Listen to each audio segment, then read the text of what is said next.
everybody. Welcome to Hold the Mic. I am your host, ryanshead, here filling in for Ian and I both.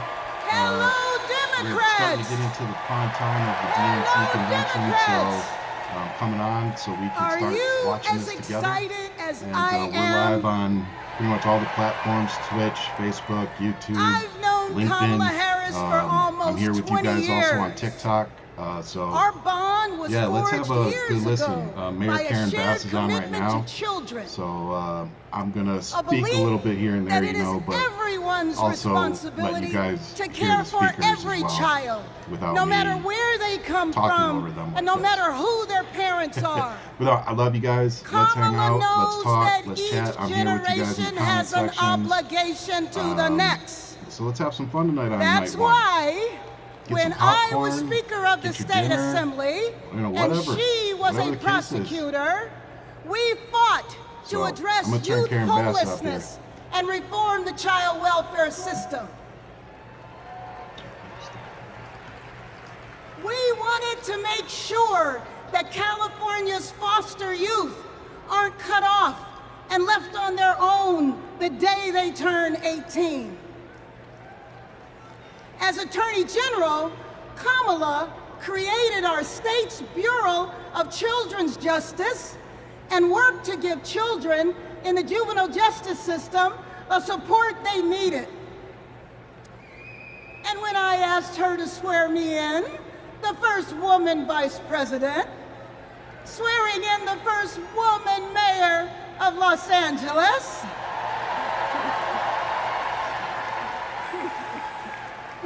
we knew we were sending a message to young girls everywhere that they too can lead. Now I know Kamala, and she feels the importance of this work in her bones. When Kamala meets a young person, you can feel her passion. You can feel her heart, and you can feel her fearlessness. That is what defines a commitment to children, being willing to fight fiercely for every child. Yep. And trust me, Kamala has done that her entire life. So this November, we're gonna fight to elect Kamala Harris as the next president of these United States.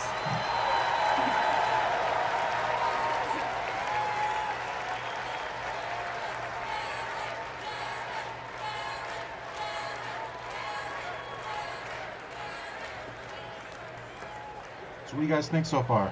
Please welcome Grammy-nominated country music star, Guyton. Okay. How y'all doing?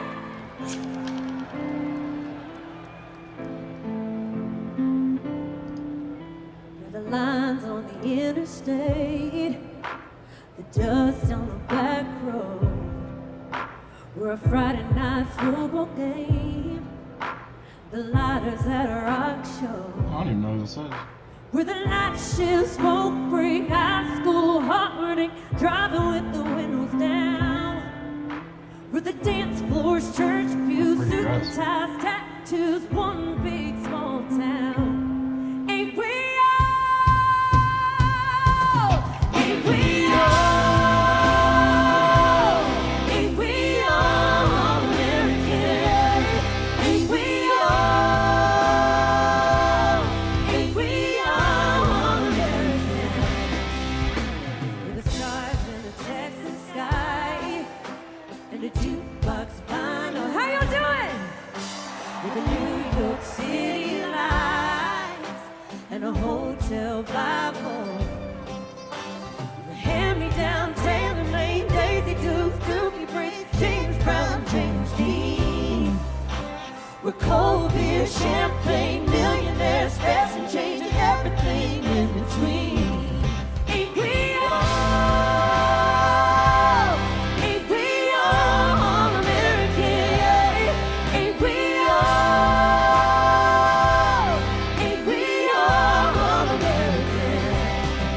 We got the same stars, the same stripes, just one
All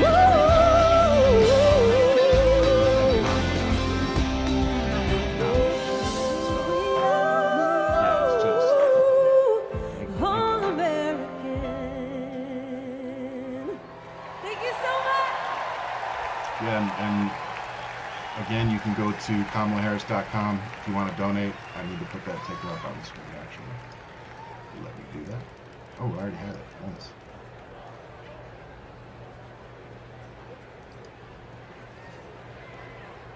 There we go. So yeah, if you want to donate, you can go to kamalaharris.com. And remember, if you do end up buying anything from her website, everything she prints is union printed. So you're supporting high-paying jobs by doing that. As we look ahead to our collective future, it's important to reflect on all the incredible progress that we've made in the last 4 years. The Biden-Harris administration laid the groundwork for a stronger, more resilient nation. They invested in critical infrastructure, delivered relief when disaster struck, and made healthcare more affordable. Kamala Harris cares. And unlike Donald Trump, she has a plan, not just for the next 4 or 8 years, but for generations to come.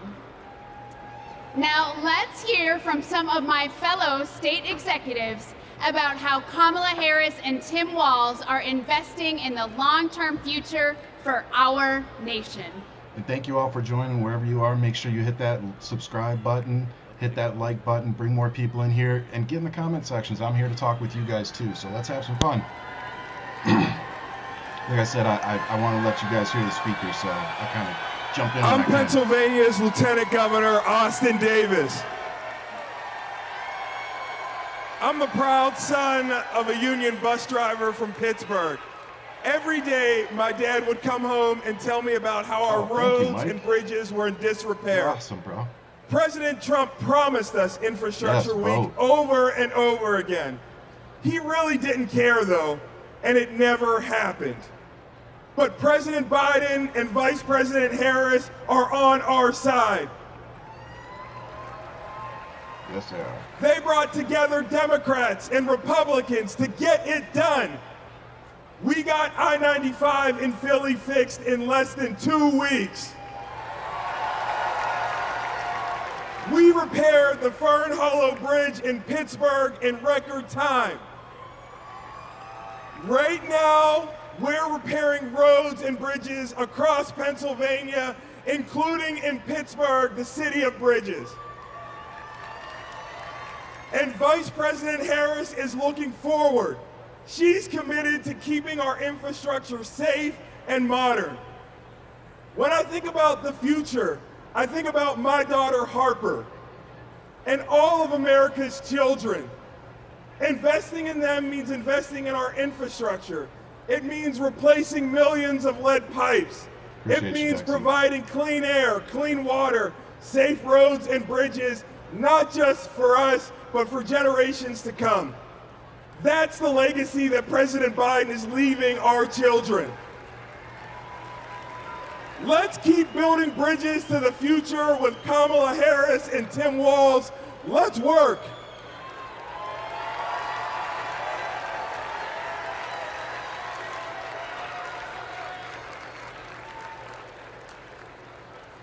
In Wisconsin, we also need leaders by our side. I'm Wisconsin's Lieutenant Governor, Sarah Rodriguez, but long before I took office, I was a registered nurse.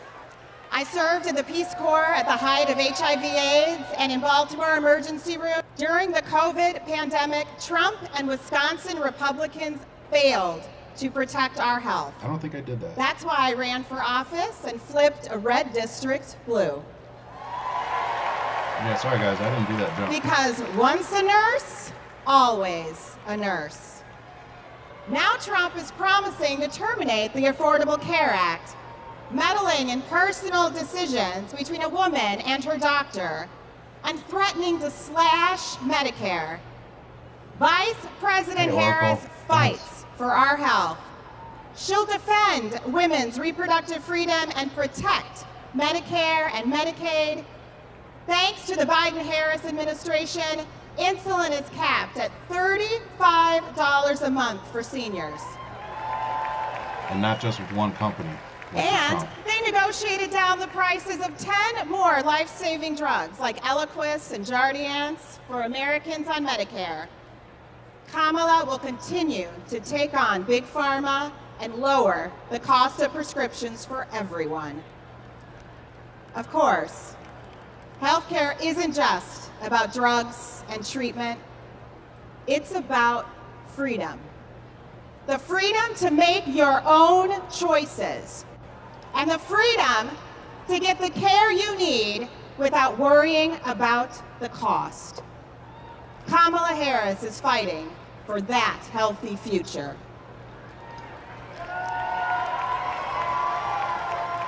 Let me tell y'all about Texas leadership.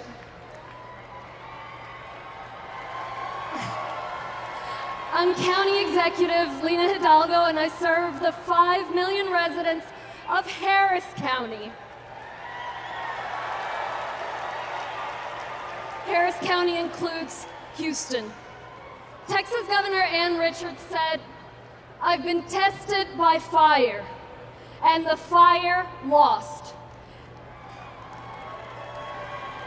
In the years I've been in office, we've dealt with chemical fires. We've dealt with 10 floods, 7 hurricanes, a deadly winter freeze, and of course the pandemic. When that last disaster struck, Donald Trump abandoned us. He spread misinformation that cost lives. Compare that to 2021, when the Texas power grid went dark. Kamala Harris didn't just put out a tweet, she called me to make sure we had what we needed.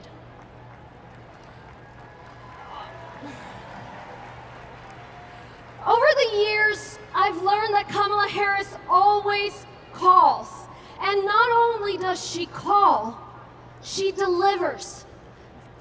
The very week she launched her campaign, she was down in Texas with vital FEMA assistance right after Hurricane Beryl. Kamala Harris cares. She will never risk lives for the sake of politics. And she's leading the charge to protect our communities from extreme weather. The Biden-Harris administration have announced at least $1 billion to help us with just that, and Houston is thriving.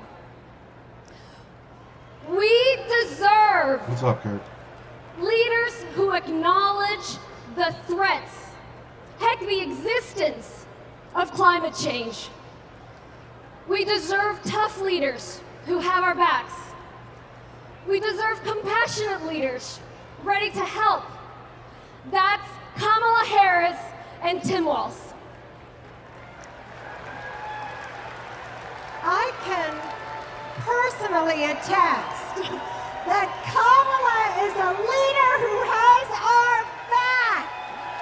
I'm California's Lieutenant Governor Eleni Kounalakis, but I hold another title just as dear to me, Kamala Harris's friend. I met her when we were both young women trying to navigate the halls of power. I worked in housing. She had just been elected district attorney. We get frequent lunches together, and she was funny and fun. She was also a great mentor. Once, I told her about a professional experience of being minimized because I was a woman. She put her fork down and said, "Eleni, never let anybody make you feel small." I saw her put that creed into action. When Wall Street foreclosed on millions of homes, Washington wisdom was that $4 billion was the best you could do. Other attorneys general agreed. But because Kamala Harris grew up in a middle-class home, she knew that wasn't enough for all the working families who got screwed over. So she put her foot down and refused to settle for less. Kamala Harris won $20 billion from the big banks for California homeowners. And that's because she cares.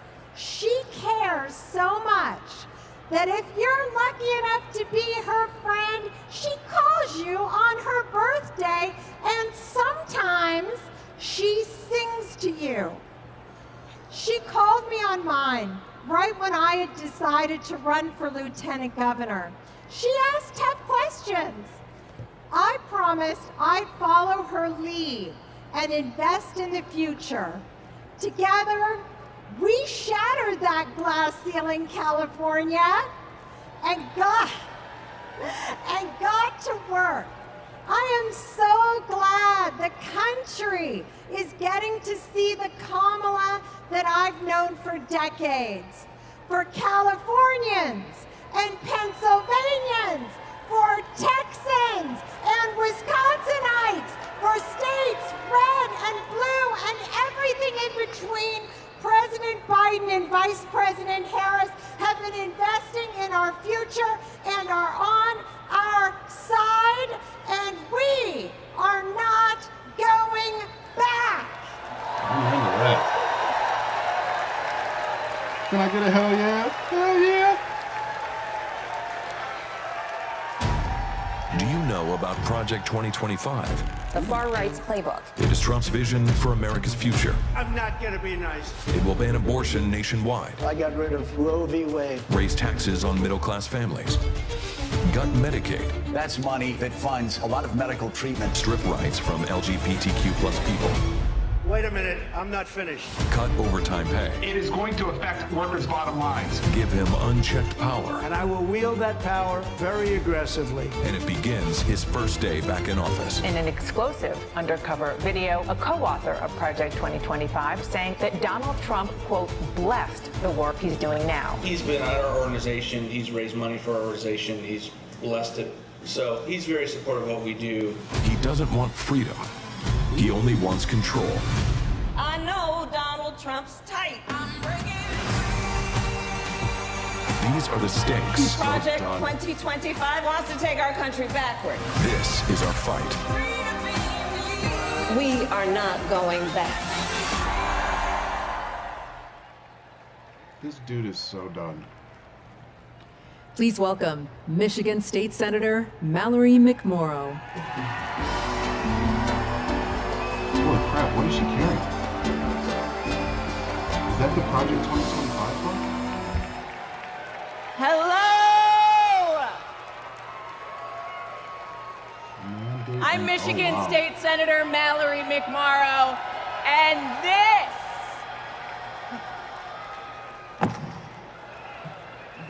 is Project 2025.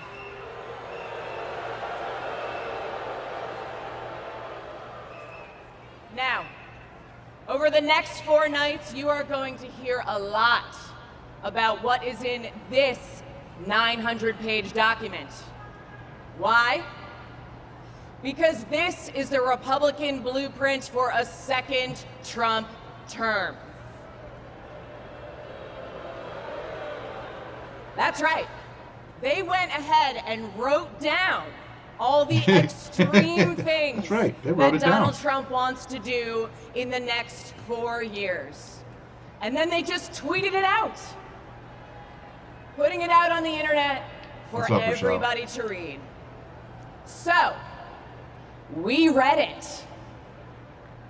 And whatever you think it might be, it is so much worse. Tonight, I want to tell you about just one aspect of Project 2025. It's planned to turn Donald Trump into a dictator. She's opening the book. Okay, right here on page 535, it says, quote, reissue Trump's Schedule F executive order to permit discharge of non-performing employees. Now that doesn't sound that scary, right? But here's what it actually means in plain English. If Donald Trump gets back into the White House, he's going to fire civil servants like intelligence officers, engineers, and even federal prosecutors if he decides that they don't serve his personal agenda. They're talking about replacing the entire federal government with an army of loyalists who answer only to Donald Trump. I know. All right, then. Okay. Page 873. On TikTok, it says, you guys, quote, I hope you're watching this somewhere, 'cause she's conservatives flipping have the long book. believed in either ending law enforcement activities of independent agencies or ending their independent status. Again, that sounds pretty boring. But what it means is that under Project 2025, Donald Trump would be able to weaponize the Department of Justice to go after his political opponents. He could even turn the FBI into his own personal police force. That is not how it works in America. That's how it works in dictatorships. And that's exactly what Donald Trump and his MAGA minions have in mind. An expansion of presidential powers like no president has ever had or should ever have. Now, by the way, if you're asking if any of this is even legal, well, remember, thanks to Donald Trump's hand-picked Supreme Court, he's now completely immune from prosecution, even if he breaks the law.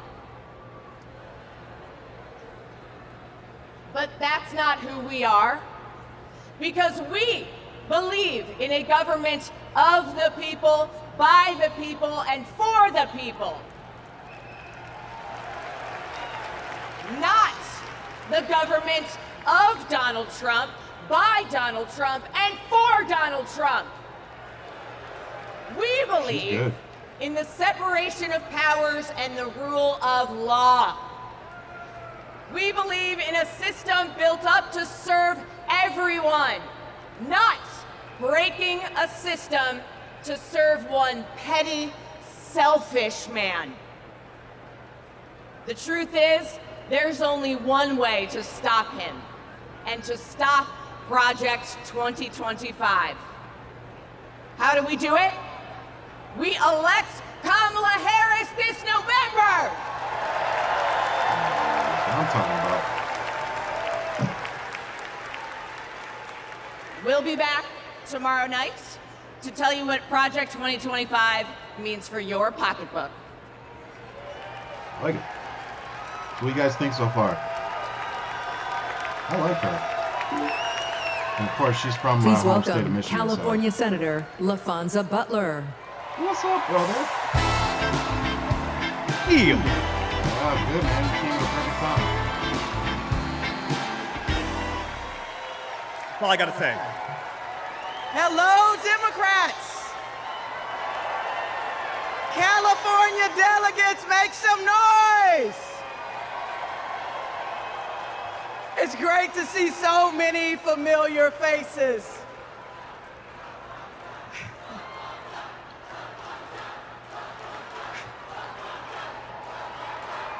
And I can't forget the state that I was born and raised in. Mississippi Democrats, let everybody hear you.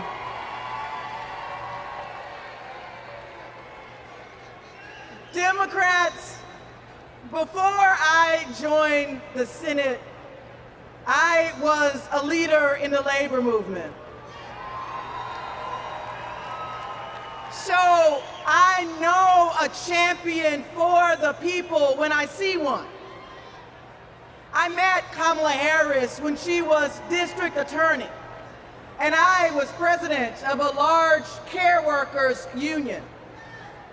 We hit it off right away. What really impressed me was how well she got to know my family. my wife, Nikki, but especially our daughter, Nyla. And as soon as Nyla heard that Miss Kamala was running for president, she asked if she could be vice president. So, no disrespect to Governor Walz, but Nyla put her name in first. Vice President Harris and I share a lot in common. We both graduated from historically black colleges. Me from Jackson State University. The Vice President from Howard University. We were both raised by mothers who worked fiercely to provide for us. And we both believe that every single one of us has the power to change the world when we choose to do it together.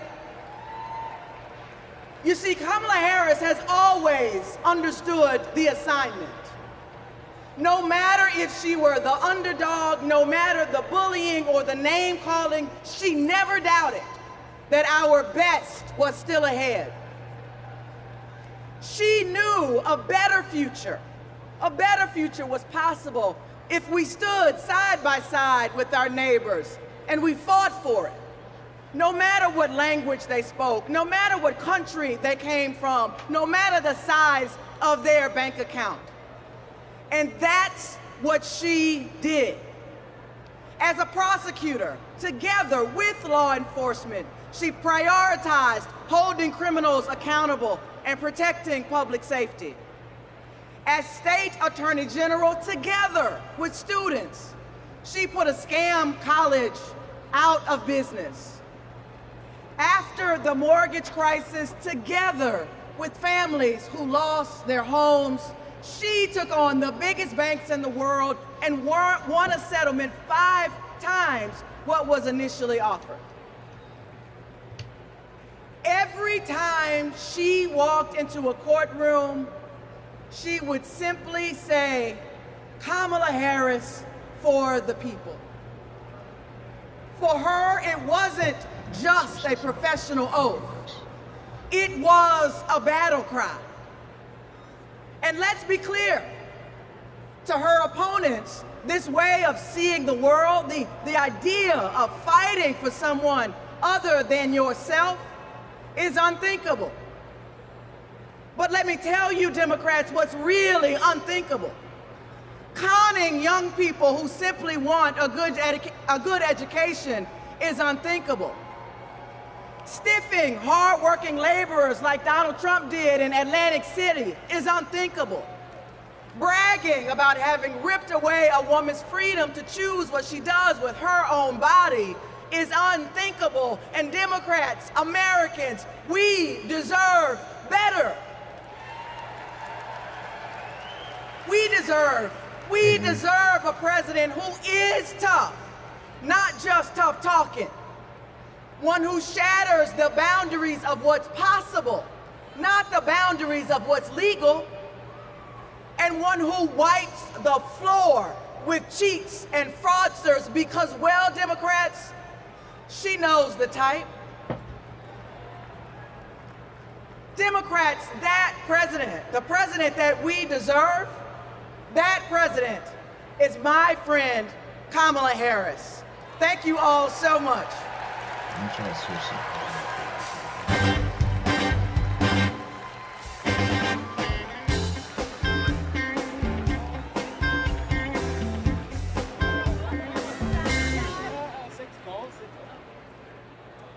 Hi everyone, I'm Deja Fox and I'm so excited to be here today from Arizona. That's right, that's where I was born and raised by a single mom. I was a free lunch kid, raised in public housing, and I got my health care at Planned Parenthood. Because of policies that lift people up, I walked through the gates of my dream school, as a first-generation college student. People my age are making big decisions about our lives, and we deserve a president who has our back. Not some power-hungry millionaire reality TV personality who only cares about himself. We need Kamala Harris. She'll deliver a future where we can decide if and when to start a family. A future where we can afford rent and groceries. A future where we're not crushed under student debt. A future where any free lunch kid can walk through the gates of their dream college. For young people, this is a fight for our future. We have a responsibility to do this, and we have a responsibility to do it right, and that's why we're gonna show up for Kamala Harris and Tim Walz. And here now, with a musical performance, is Jason Isbell. Thank you. Okay, so I'm gonna try to fix this audio while this music performs. I get home from work, I'll call up all my friends and we'll go bust up something. There you go. Yeah, I'm your microphone. We'll have to build again. I get home. I'm just gonna pull this off for a second, guys, because I'm trying to fix the audio. Because what I did was, while Ian wasn't on, I had it playing through the speaker so I could stream on TikTok. But I'm about to turn that off because then I can't. I have a feeling I'm not going to be able to talk to Ian because it'll feed back. So I'm gonna try to fix this, and unfortunately, I'm gonna have to sign off from TikTok. So I love you all. If you want to keep watching this, head over to my YouTube. Links in the bio. So appreciate y'all. Deuces. Yeah, let me see if I can fix this. I think as long as I reshare it once I do this, hopefully it'll work.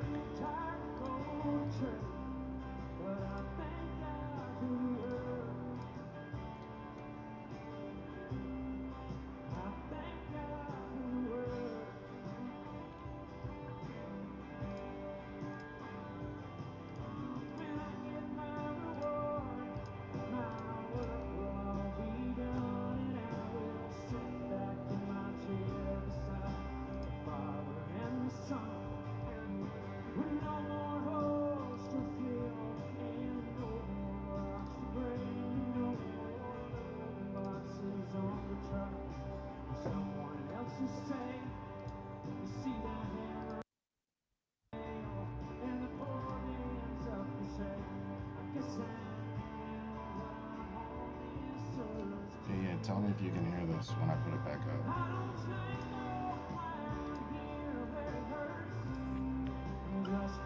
I have the word. I can hear it. And every night I dream I'm drowning in the dirt. But I thank God for the word.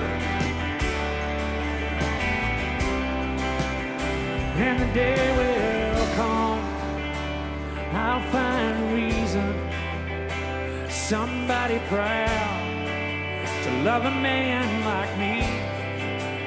'Cause my back is numb, my hands are freezing, but what I'm working for is something more than free. And I don't tango when I'm here where it hurts. I'm just lucky to have the word.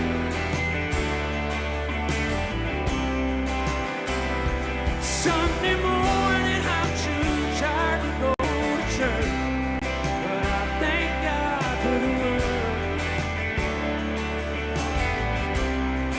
I thank God for the word.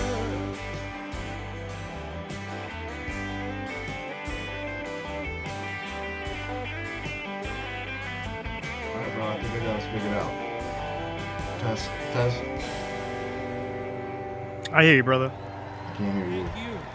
You can't hear me. Shout out to my Alabama delegation. Is that better? Big Ryan. Uh-oh. Kamala Harris worked hard to achieve her goals. Raised by a working mother, I had a summer job at McDonald's. Donald Trump worked hard to spend his daddy's fortune. she believes in working hard for the American people. When the middle class is strong, America is strong. Donald Trump believes in working hard for his billionaire friends. I don't care about you. I just want your vote. I don't care.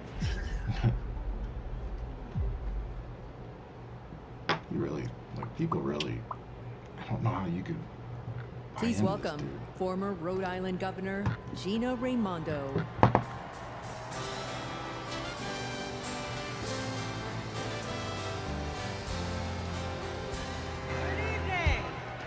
Big Ryan, can you hear me?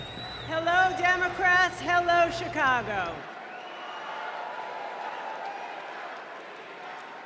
It's a great honor for me to be here this evening. You know, long before I was the governor of Rhode Island, I was a little girl growing up there in a middle-class family.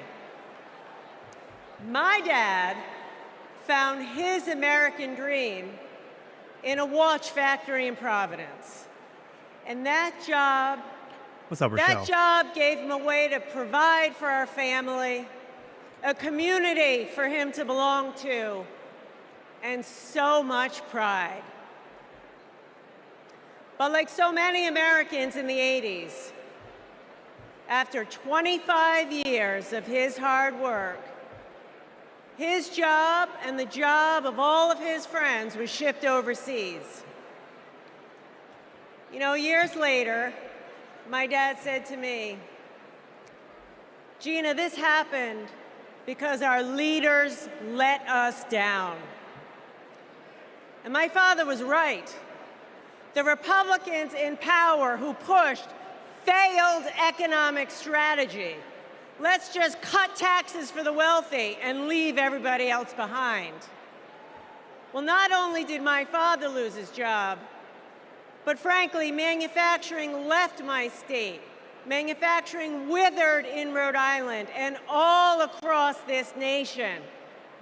In communities all across America, factories shuttered, communities got hollowed out, and people were left without their job, without hope, without the dignity that comes with a decent job. And you know, Republican economic policy failed Rhode Island. How do I know that? Because when I took office, first Democrat elected governor in a couple of decades, I inherited one of the worst economies in the country. It was a mess. But we got to work and we turned it around. We turned it around with a pro-business, pro-worker agenda. Kamala Harris has that same agenda. She knows we need an economy where the costs are low and opportunities abound. An economy where people can show up to their jobs with dignity and pride. She has a new economic vision for America. You know how she knows that? She knows it because just like me, Kamala Harris grew up in a middle-class home. Her mom worked to cure breast cancer by day and feed her family at night. And as an adult, Kamala worked to lock up sex offenders and violent criminals by day. And she took care of her sick mother at night. Kamala Harris gets it. She gets that so many Americans work so hard every day and they're barely getting by. And that is not right. It is a fundamental economic principle. Hard work ought to pay off. We believe in that. And that's why the Vice President is committed to building the opportunity economy an economy that rewards ambition, an economy that rewards hard work. She believes in an America where everyone, regardless of who you are, what you have, where you started, you got a chance to get ahead in this country. Kamala Harris will give more than 100 middle-class Americans a tax cut. She'll build 3 million new homes for the middle class. And she's going to forge an economy with fair competition, free from monopolies. Monopolies that crush workers and small businesses and startups. Kamala Harris will make building up the middle class a defining goal of her presidency.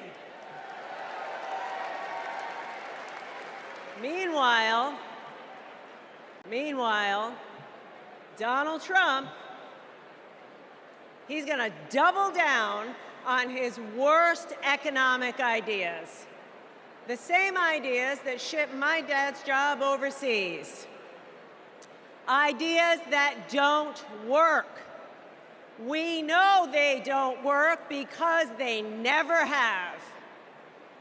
He wants another huge tax cut for the wealthy. He wants to put his corrupt buddies in charge of the economy.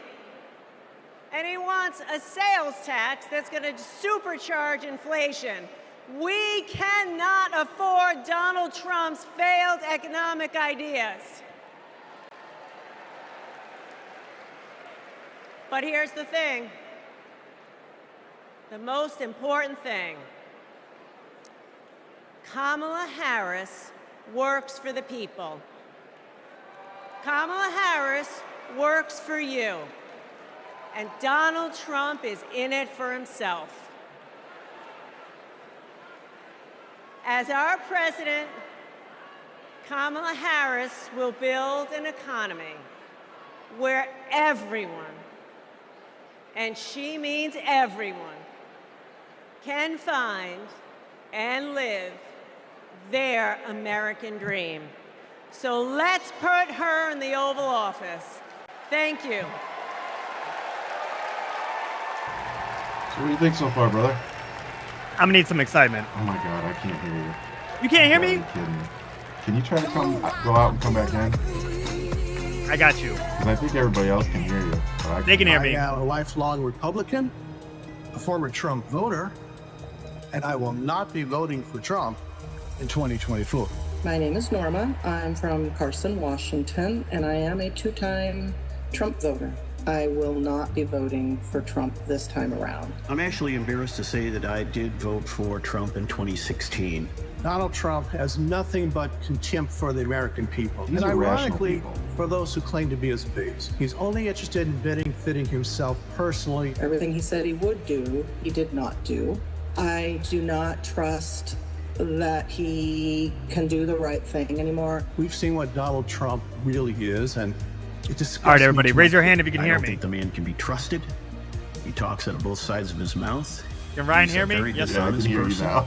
I hate the way he disrespects Raise them women. hands, y'all. Voting against Trump and for Kamala Harris is the right Yo, I'm thing rocking to that do. red, white, and blue, baby. That's what we're doing right now. Only thing that matters. So what do you think so far, brother? I'm gonna need some major Please energy welcome boost. New York Governor Yeah. Kathy And I'm gonna need Hochul. Taylor Swift to show up and tell this dude, Donnie, to shut the up. That's what I need. But just so y'all know, I'm working on donating right now. I know. I need to go make my donation. Doing it Matter right of fact- Matter of fact, let's lead by example, shall we, brother? Let's go make our $50 donations Kamala now. Harris, the first Live on air. President Live of the on United air. States. Yes, you are. Yes, you are. Friends, like so many of us, So we my got- grandparents came from my Ireland governor. as teenagers with nothing it but is. hope in their hearts and fire in their bellies. They built their lives in the promised land of Buffalo, New York. A union card meant good work at the steel plant. The steel plant that lifted my parents from living in a trailer to the middle class. Like other families in my blue-collar community, they believed that with hard work, they could build a better future, not just for themselves, but for those with less hope and less opportunity. I'm proud of my roots and the values I learned. Grit, determination, compassion. Kamala Harris and Tim Walz grew up with those same values. And those values have always defined the people of my state. Well, most of us anyway. Donald Trump was born a New Yorker, but ended up a fraud, a philanderer, and a felon. He wasn't raised with the New York values that I know. New York thinks he's a bitch. He never had to worry about child care costs or groceries or rent. Again, no lies detected. He never had to worry about anything or anyone but himself. Trust me, America. If you think you're tired of Donald Trump, talk to a New Yorker. We've had to deal with him for 78 long years. The fraud, the tax dodging, the sham university, the shady charities. We've seen him stiff contractors, rip off workers. He abuses women, brags about it, and then takes away their rights. And New Yorkers are sick of it. It's no wonder he had a fleet of Mar-a-Lago. Sorry about that, Florida. Sorry about that. Trump hasn't spent much time in New York lately, except that is to get convicted of 34 felonies. And that's just fine with us. This turned into a roast. New York's motto is Excelsior, ever upward. All right, now I can't hear I know, you. it's going to be 4 days. Trump takes us ever downward. Roast of Donald Trump. DNC. So, here's I made what mine, Trump just proof. never understood. I made my donation. America isn't a luxury good to be bought I made and good sold on my by bet. the privileged and powerful few. America, we just can't afford another 4 years of that. We have kids to feed, roads to build, jobs to create, real problems to solve. And we need leaders who can get it done. She really is. Trump talked This is big what we about need. bringing back manufacturing jobs. But you know who actually did it? President Biden and Vice President Kamala Harris. Thank you, ma'am. Thank you, Joe. Thank you, Kamala. Tell him. Tell him.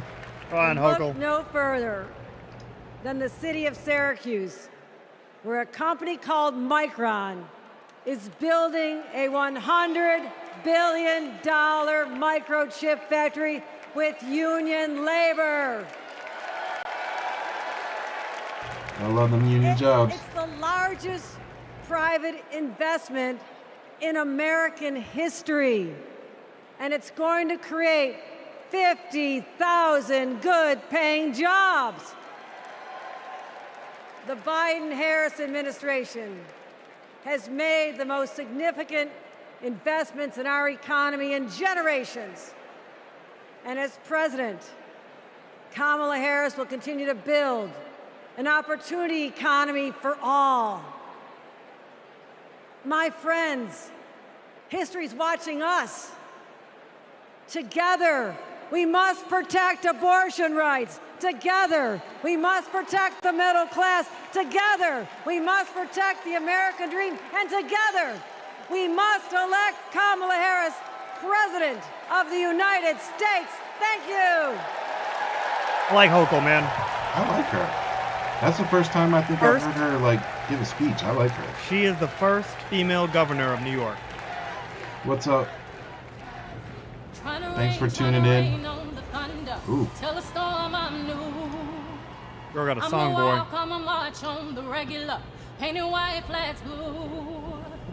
What kind of America do we want? One where we're divided, angry, depressed? Come on, we're Americans. Fascism, we conquered it. The moon, landed on it. The future, building it. Freedom, nobody loves it more. And we fight for it.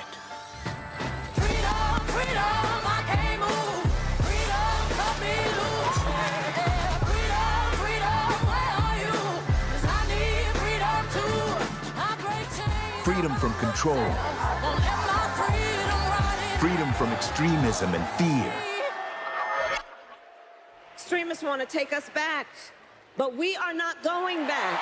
I'ma keep running 'cause the winner don't quit on themselves. We go forward. That's American. And we need a leader who is for the people. Ours is a fight for the future.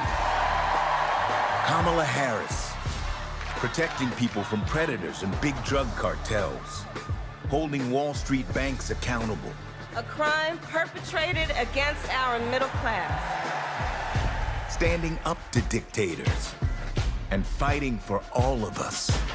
I say we fight. That's our choice, a prosecutor or a felon. Are you ready to make your voices heard?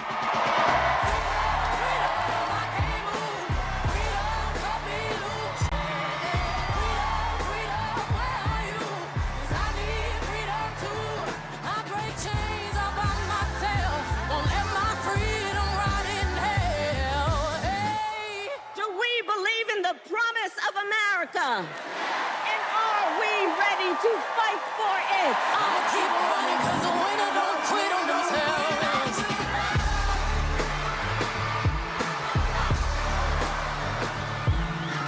And when we fight, we win.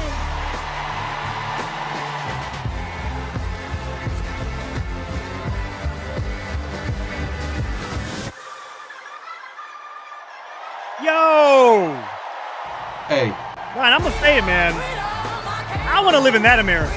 Bro, I got goosebumps. Look. Yeah! Look, dude.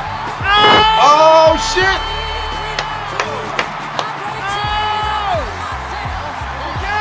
Somebody knows what they're doing over there. Someone's bringing out that can-suit energy, baby! You know what's ready to go with the can-suit? Woo! That's what I'm talking about. Let's go! I don't know about you, but that's my future president. Hey, man. I got this for her. Good evening, everyone.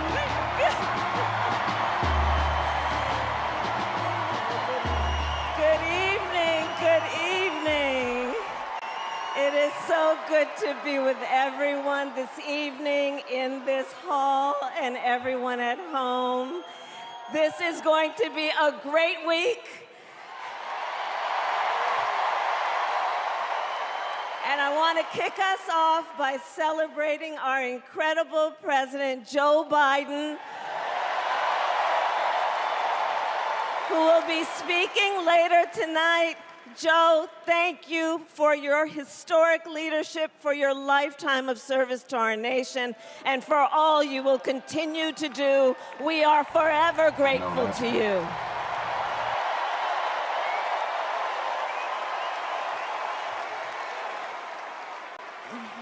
Thank you, Joe. And looking out at everyone tonight, I see the beauty of our great nation. People from every corner of our country and every walk of life are here, united by our shared vision for the future of our country. And this November, we will come together and declare with one voice, as one people, we are moving forward. With optimism, hope, and faith, So, guided by our love of country, knowing we all have so much more in common than what separates us, let us fight for the ideals we hold dear, and let us always remember, when we fight, we win. God bless you. God bless the United States of America. Good night, everyone. Oh, she just came out to pump everybody. What did you say when you got on? I'm going to need some more energy. Right, man, I'm telling you right now, I just donated $100 off that. I'm not even kidding you. I just did it. Boom. Matt donated 50, so she's got 150 out of us already tonight. Hey, man. Hey, Hold the Mic is backing her 100%. Yeah. That was beef. So what I was going to say is, I'm going to use my one F-bomb right here. Donald Trump is fucked. Please welcome That's my actor one and for the night. director Tony Goldwyn. That was a well used. Thank you. I thought so. Well played. Well I love this guy everyone on, what was tuning it? in The one with from all across Kerry Washington. America. Scandal. Oh, yeah. Welcome to the first night of the Democratic National Convention. Now, how is that for an opening act? Oh, shit. Yeah. I'm just saying. Now, as our Vice President He had just to walk said, on after Kamala. over the next 4 days, we will be bringing folks Fake-ass together from all president. around the country, people from every walk of life, He's as much of a to president talk as about Trump. this nation we love, Fake ass president. and about man. a candidate who has devoted her life to public service, who never shies away from a righteous fight, and who always stands up for the people. We are going to talk about the choice America faces in this election.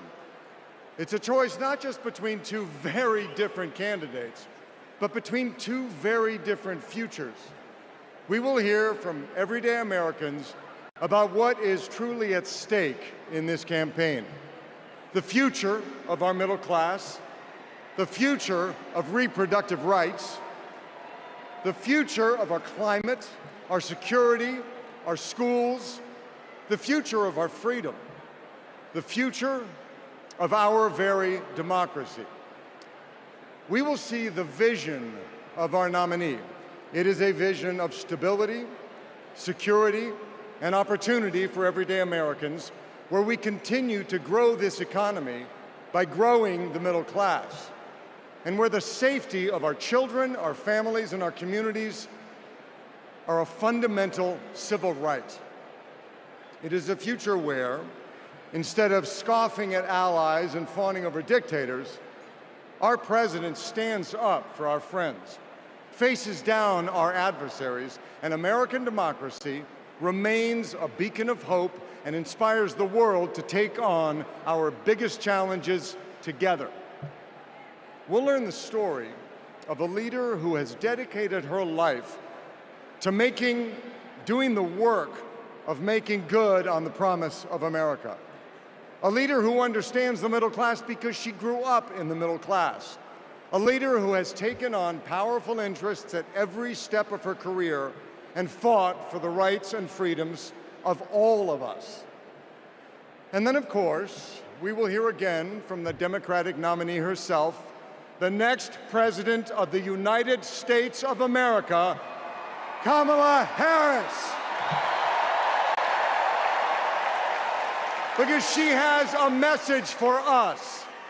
It is a message that's joyful, not mean-spirited. A message of public service, not self-service. A message of optimism and opportunity, not chaos and division. A message that has woken us up to who we are, to who we've always been. Because Americans are not a cynical people. We are not small-minded. And whether we realize it right now or not, we are currently already writing a new chapter of the American story.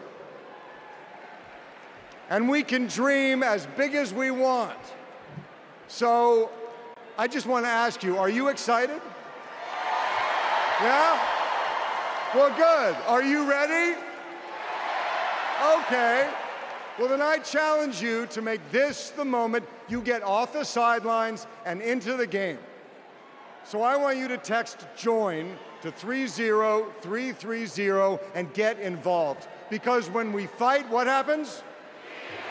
We win, and we are going to win this thing together. And while we're doing it, we are going to have a whole lot of fun, so let's get started.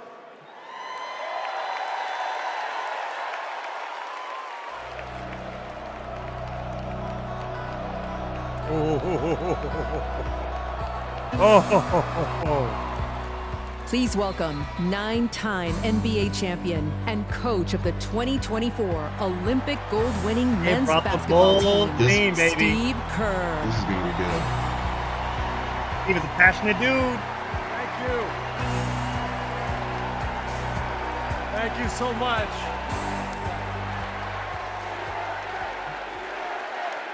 Thank you. I love you, dude. I love you. Read this. It is so fun to be back here in the United Center. And as you guys know, a lot of good stuff has happened in this building. That's when I knew. Yep, that's when I knew. Especially in the 90s. You young people, Google Michael Jordan and you can read all about it, okay? So there was an amazing vibe in this building back in those days. And I feel that same winning spirit here tonight. So the last time I was in a packed basketball arena was in Paris, France. 9 days ago, some of the best players on earth, 12 incredible American men, came together to win Olympic gold. And the next night, I was back in that same building watching 12 more of the best players on earth. Our incredible American women do the same thing. And I cannot think of a better metaphor for what this country is all about than the way Team USA came together at the Olympics. We had players from across our wonderful country, players who have trained and fought relentlessly, shed tears trying to beat one another throughout their careers, joining forces to wear the red, white, and blue.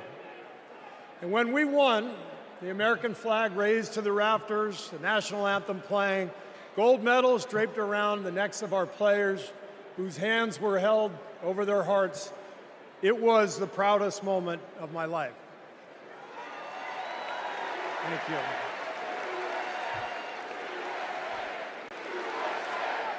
Thank you. Now, I could never have imagined that a few days later I would receive an invitation to step into a different kind of arena. And so here I am. I know very well that speaking out about politics these days comes with risks. I can see the shut up and whistle tweets being fired off as we speak. But I also knew as soon as I was asked that it was too important as an American citizen not to speak up in an election of this magnitude. The reason I said yes to speaking here tonight is that as a coach and former player, as a husband, a son, a father, even a grandfather, and as an American, I believe in a certain kind of leadership. I believe that leaders must display dignity.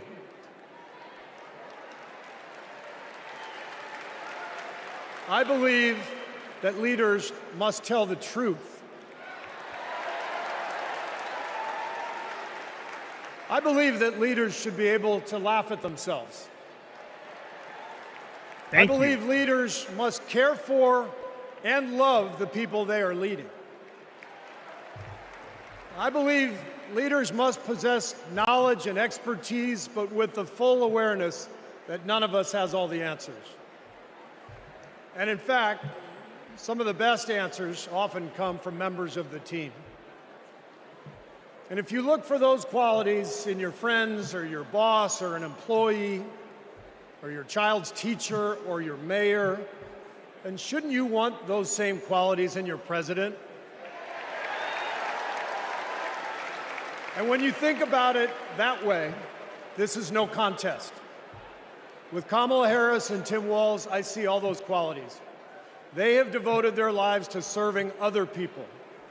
Whether Vice President Harris was defending her community in the courtroom, or Governor Walz was inspiring the next generation in the classroom, or on the field, for that matter. By the way, coach to coach, that guy's awesome.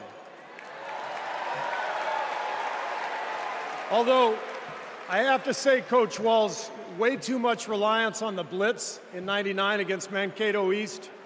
You had a strong defensive line. I would have played more press coverage with your corners and then dropped the safeties into a Tampa 2. That's just me. Sorry. I wanted you to know how I feel every day of the NBA season, all right? But listen, the joy, the compassion, the commitment to our country that we saw at the Olympics, that is what Kamala Harris and Tim Walz have. And it is what our country needs. Leadership, real leadership. Not the kind that seeks to divide us, but the kind that recognizes and celebrates our common purpose. Think about what our team achieved with 12 Americans in Paris, putting aside rivalries to represent our country. Now imagine what we could do with all 330 million of us playing on the same team. Not as Democrats, not as Republicans, not as libertarians, but as Americans who know the greatness of this nation doesn't come from any one of us, but from each of us doing our part to build a more perfect union. That vision is what this campaign is all about. It's why I'm here tonight.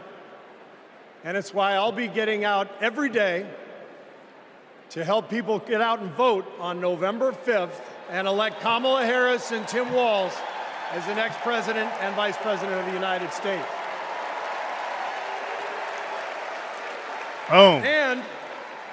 And after the results are tallied that night, we can, in the words of the great Steph Curry, we can tell Donald Trump, night, night. Thank you.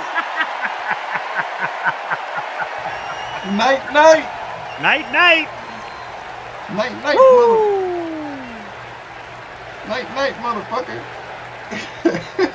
Let me tell you folks in Ohio and in this area, don't sell your house. Do not sell it. Yeah, don't sell, yeah. We're going to get those jobs coming back, and we're going to fill up those by the factories. way, all the trolls in here, you realize I'm streaming on like 5 different platforms, right? You don't see everybody. Hey man, we got those two bitches in here. Don't worry about it. They watch it. They're watching. Keep watching, baby. Somewhere else. Make sure you hit that subscribe button so you can come back, Bob Burger. Thousands of people out of I noticed you're all a bunch of cowards. You don't use your real names. You don't use your real photos. You got your picture of your dog or some celebrity on there. Like, come back and talk to us when you actually have some stones. I'm trying to use black photos and shit, trying to get the black vote. Black for Trump! Black for Trump! There's 5 of us and we travel around with them everywhere. But then something changed. He ain't that good though. Those black lies and broken promises, Joe Biden and Kamala Harris got to work. This is the only black job I'm worried about right now. Well, Ryan, I'm gonna tell you right now. I did a thing. Kamala will continue to have workers' backs and get the job. I donated $300 today for Kamala Harris. Stop it! Your wife's gonna end up calling me. I just put my wife's 401k in for Kamala Harris. I see trouble. I see trouble. Please welcome We're making this happen, baby. United So Auto 300. Workers President Here we are. Sean Bain. Ooh, I like this guy. Here we go.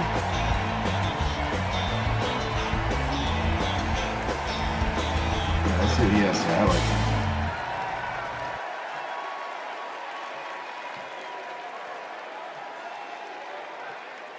All right. I already see the shirt underneath. I can't wait till he rips it open. Uh-oh. Yeah.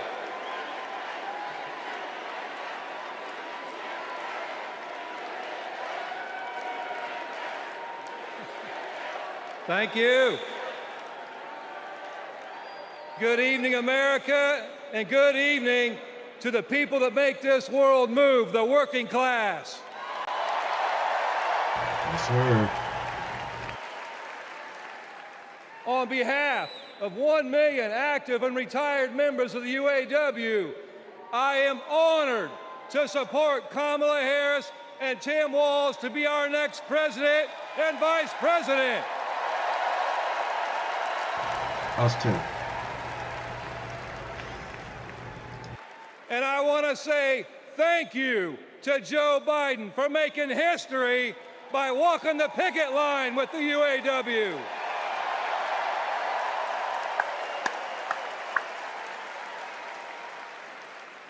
For the UAW and for working class people everywhere, this election comes down to one question. Which side are you on? On one side, we have Kamala Harris and Tim Walz, who have stood shoulder to shoulder with the working class. On the other side, we have Trump and Vance, two lapdogs for the billionaire class who only serve themselves. So for us in the labor movement, it's real simple. Kamala Harris is one of us.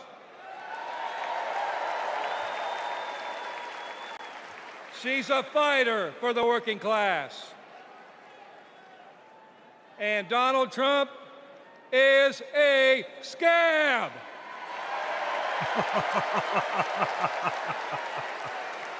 That's what the shirt says. Here it comes.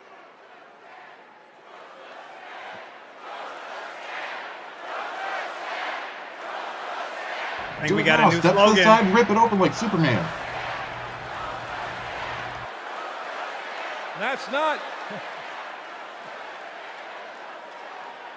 That's not just my opinion, that's a fact. All we have to do is look at the track record. When Donald Trump was president, corporate America ran wild. Donald Trump did not bring back the auto industry. When Donald Trump was president, auto plants closed. Trump did nothing. Trump told workers in Lordstown, Ohio, that he would be bringing all the auto jobs back. And Trump did nothing. In 2019, General Motor workers went on strike for 40 days for good jobs and a better life. And Trump did nothing. Talk is cheap. But in 2019, you know who was on the picket line standing shoulder to shoulder with auto workers? I'll give you a clue. Her initials are Kamala Harris. Dad joke. In 2023, yeah, who helped dad joke. Bring jobs back to Lordstown, Ohio? Kamala Harris. And in 2024, who will stand with the working class in our fight for justice? Kamala Harris. And that's the difference. Donald Trump is all talk, and Kamala Harris walks the walk.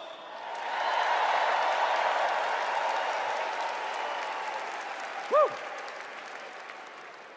In the words of the great American poet, Nellie, it's getting hot in here.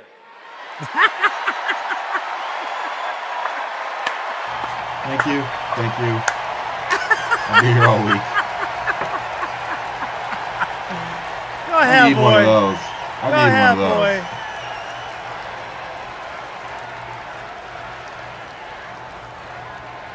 Yeah, I'll buy one of those. My donation is about 30. Shit.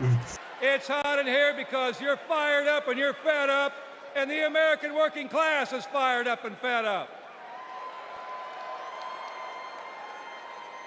The American working class is in a fight for our lives. And if you don't believe me, just last night, blue-collar workers, the UAW members at Cornell University had to walk out on strike for a better life because they're fighting corporate greed. And our only hope is to attack corporate greed head on. Corporate greed turns blue-collar blood, sweat, and tears into Wall Street stock buybacks and CEO jackpots. It causes inflation. It hurts workers. It hurts consumers, and it hurts America. And corporate greed is alive and well in the auto industry. You know, last fall, we achieved life-changing gains in our strike at the Big Three. We even won a commitment to reopen a closed plant not too far from here. We were able to do that thanks to the support of Kamala Harris and Joe Biden and the thousands of auto workers that went on strike.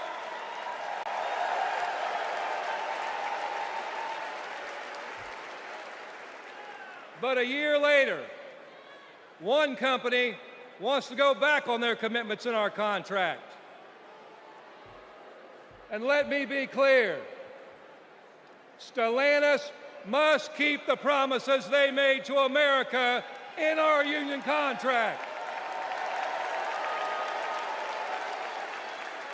And the UAW will take whatever action necessary at Stellantis or any other corporation to stand up and hold corporate America accountable.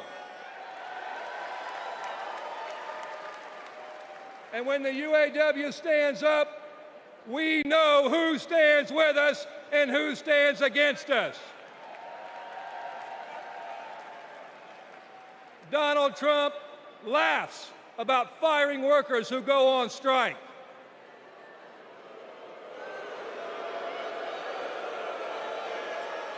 And Kamala Harris stands shoulder to shoulder with workers when they're on strike. And that's the difference between Kamala Harris and Donald Trump the scab. Trump is pushing divide and conquer tactics of the rich. It's the oldest trick in the book. They want to blame the frustrations of working class people. They want to take those frustrations, they want to blame it on race. They want to blame it on LGBTQ plus people. They want to blame it on some destitute and desperate person at the border. They do that because they want working class people to be divided and to focus and keep the focus off the one true enemy, corporate greed.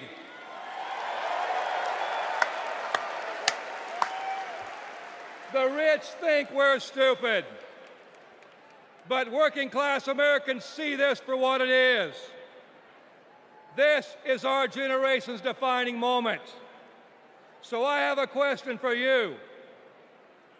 Are you ready to stand up, speak up, and show up and put Kamala Harris and Tim Walz in the White House?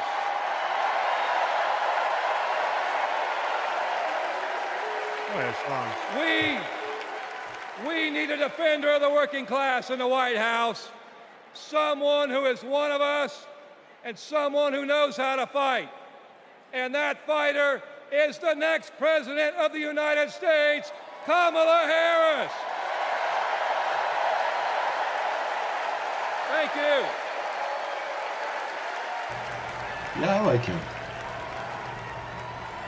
I really need that shirt. I'll talk to Sean. Please welcome New York Representative Alexandria Ocasio-Cortez. Uh-oh. Uh-oh. Oh.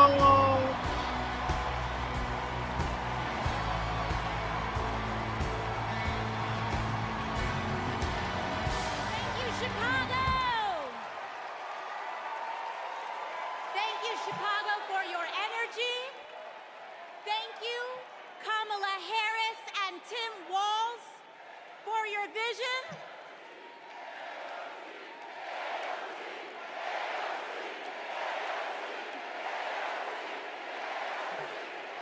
Thank you. Thank you. Thank you. Thank you, Chicago, for your energy. Thank you, Kamala Harris and Tim Walz, for your vision. And thank you, Joe Biden for your leadership.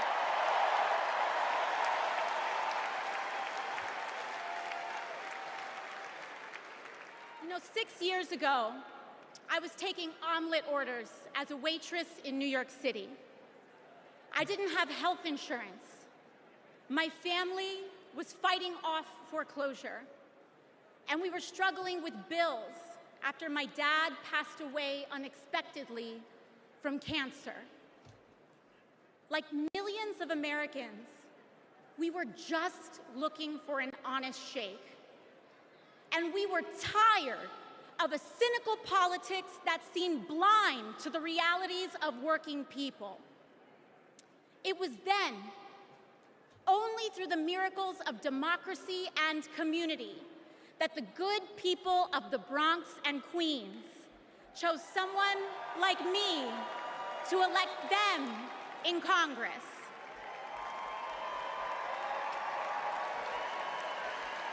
And America, in my heart, I know from that same cloth of hope and aspiration, we will also elect Kamala Harris and Tim Walz as President and Vice Presidents of the United States of America. I am here tonight because America has before us a rare and precious opportunity. In Kamala Harris, we have a chance to elect a president who is for the middle class because she is from the middle class. She understands the urgency of rent checks and groceries and prescriptions. She is as committed to our reproductive and civil rights as she is to taking on corporate greed. And she is working tirelessly to secure a ceasefire in Gaza and bringing hostages home.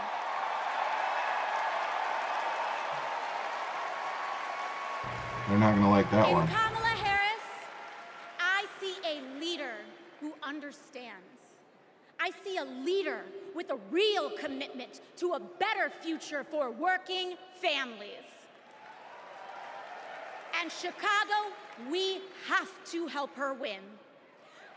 Because we know that Donald Trump would sell this country for $1 if it meant lining his own pockets and greasing the palms of his Wall Street friends.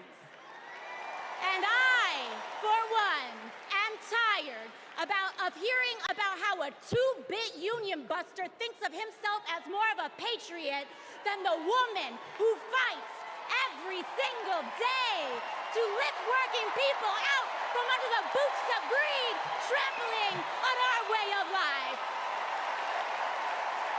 The truth is, Don, you cannot love this country if you only fight for the wealthy and big business. To love this country is to fight for its people, all people, working people, everyday Americans like bartenders and factory workers and fast food cashiers who punch a clock and are on their feet all day in some of the toughest jobs out there. You know, ever since I got elected, Republicans have attacked me by saying that I should go back to bartending. But let me tell you, I'm happy to any day of the week because there is nothing wrong with working for a living.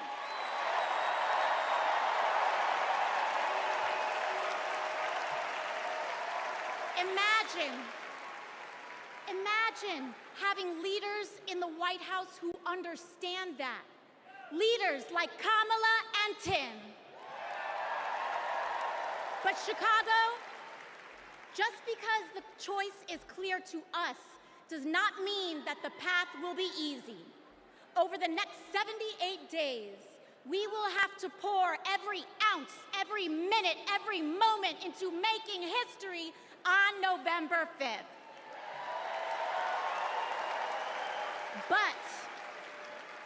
We cannot send Kamala and Tim to the White House alone. Together, we must also elect strong Democratic majorities in the House and in the Senate so that we can deliver on an ambitious agenda for the people. Thank you. Because if you are a working parent trying to afford rent and childcare, Kamala is for you. If you are a senior who had to go back to work because your retirement didn't stretch far enough, Kamala is for you. If you're an immigrant family just starting your American story, Kamala is for you. America, when we knock on our neighbor's door, organize our communities, and elect Kamala Harris to the presidency on November 5th, we will send a loud message that the people of this nation will not go back. We choose a new path and open the door to a new day, one that is for the people and by the people. Thank you. Thank you very much. God bless. God bless you all. She's gotten better. AOC has been getting a masterclass from Nancy Pelosi, and I've been telling you that since day one. Yep. She has grown very much so.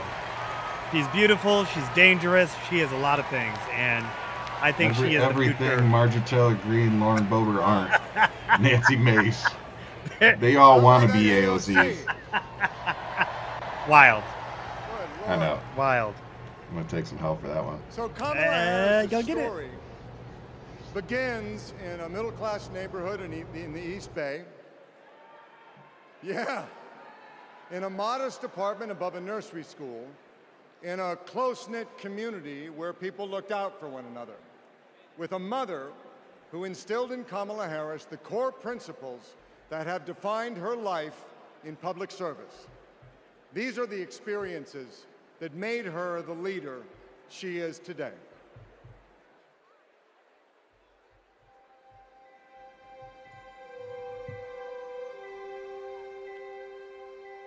The neighborhood we grew up in was a very hardworking, middle-class, tight-knit community.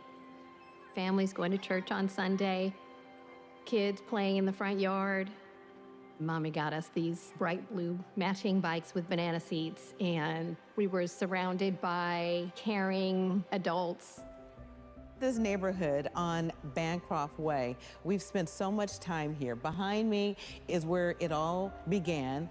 Her mom, Shamala, rented the apartment that was above the Shelton's nursery. So in the beginning, Mrs. Shelton used to babysit the girls. Shamala was a single mom. Life was not easy for them, but she loved her daughters fiercely. Kamala herself says that her mom told her that she may be the first to do many things, but to make sure that she's not the last. She's always been that kind of person, a true leader, and very protective of her friends and her family. When Kamala was all of 4 years old, her best friend in kindergarten, Stacy Johnson, got into something with another kid on the playground. This one particular day, we had made some clay art, and this one boy in our class had taken mine for whatever reason and threw it on the ground, and it shattered. So Kamala, being very protective, just jumped in front of me and stood up to him. To me, that shows the kind of person that she has always been, to stand up to the bully and to stand up for the underdog and to stand up for what is right. Kamala carries the lessons of our mother, the fighting spirit of our mother, the compassion, and I have seen it over and over again in our growing up.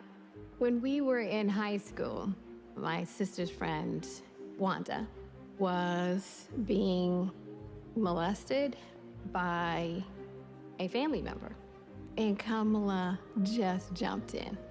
She wanted her to come and stay with us, and Mommy said, of course. That is Kamala. She can't help herself from standing up for people and standing up for what she thinks is right. She has been that way our whole lives. Being a protector is what led her to become a prosecutor. Looking back now, I could say it was her calling.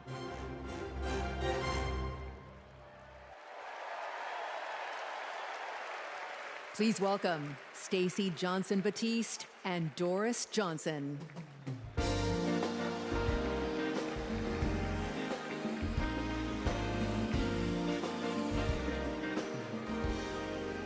Good evening. I'm Stacey Johnson Batiste, and this is my mom, Doris Johnson. We are so excited and honored to be here with you. Kamala and I have known each other for a long time. We met at Berkwood Hedge School. We hit it off immediately and became each other's very first best friends. Our moms also became fast friends. And on weekends, we would pile into my 1966 Mustang, and Kamala's mom, Shamala, would sit in the front with me, and Kamala and Maya and Stacy would sit in the back, and off we would go to a movie or some adventure. My mom still has that Mustang. Get it, Ma. I do. Kamala and I both get our grit from our mothers. Kamala has always been a protector.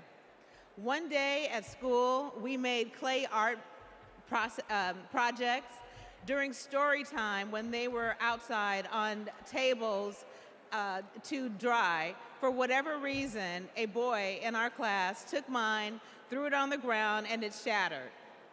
Kamala jumped in between him and me and said something that made him so mad, he picked up a rock or something and hit her on the head. Blood came streaming down. The school called Shamala to come take her to the hospital. The stitches she got left a scar over one of her eyes. She still has it. That's the kind of person Kamala has always been from the very beginning. Someone who doesn't hesitate to stand up for what's right, to take up for the underdog, and to stand up to bullies.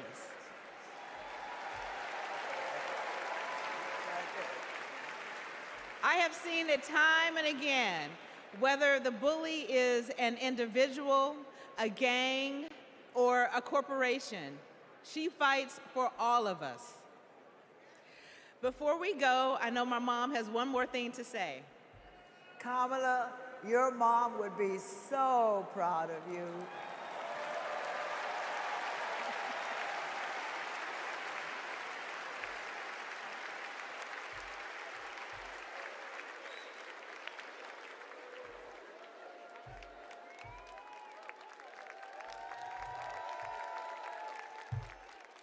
Please welcome former Secretary of State Hillary Clinton. Oh. Here she comes to say she told us so. Here's the big bad boogeyman. Oh boy. Let me go on. I know they're losing their minds on Twitter right now. Just shy of 2,000 on let me get Twitter. my cup. Hang on, let me get my cup and catch all these MAGA tears that are coming right now. Thank you so much. Thank you. Put them all right here, guys. Right here. There's RH. Stand with her. The original. The original. Ah, what could have been. Thank you all so much. Overqualified. And too many people don't realize that. No. Thank you.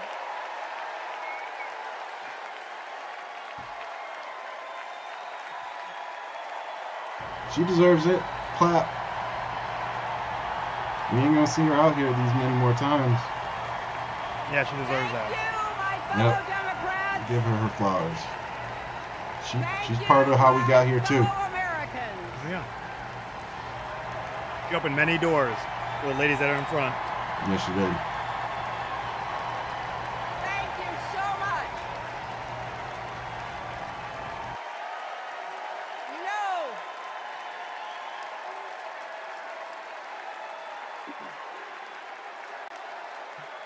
Thank you all.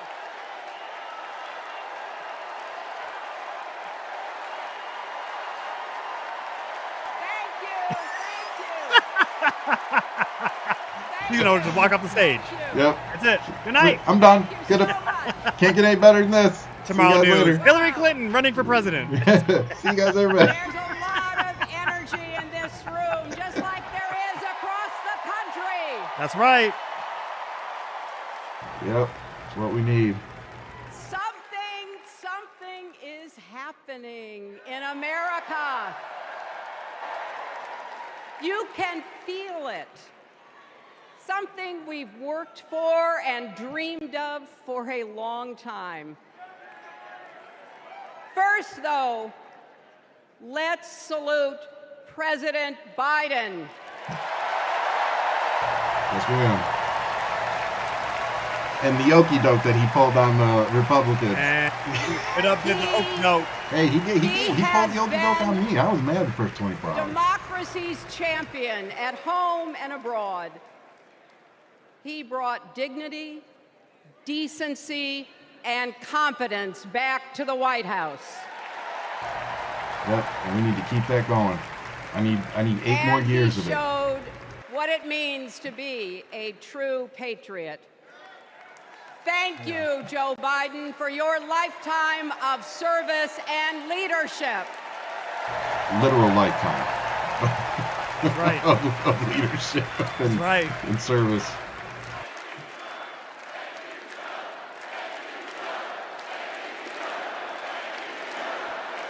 Hey, can I just say real quick, there really is no comparison between Donald Trump and Joe Biden. No. Like, there just isn't as a man. Now we are writing a new chapter in America's story.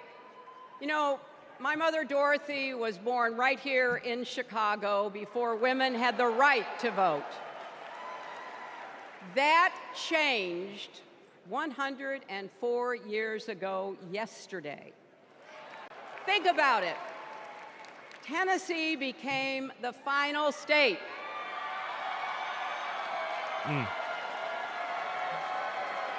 To ratify the 19th Amendment to the Constitution.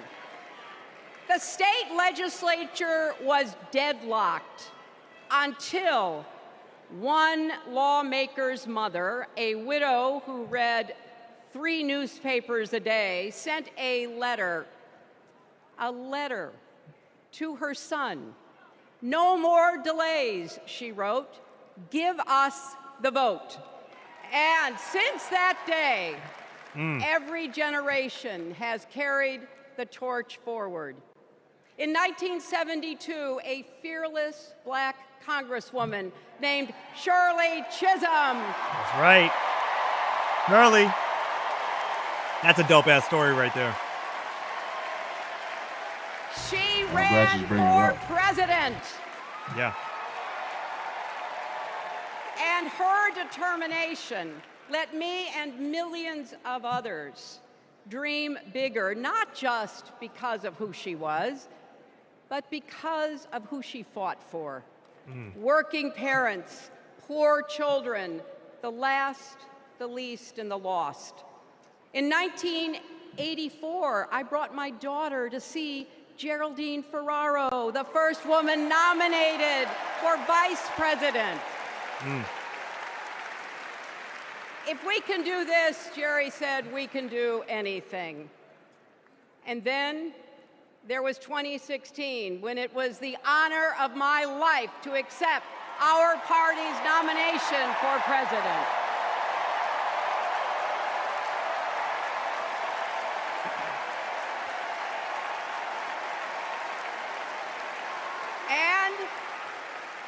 And nearly 66 million Americans voted for a future where there are no ceilings on our dreams.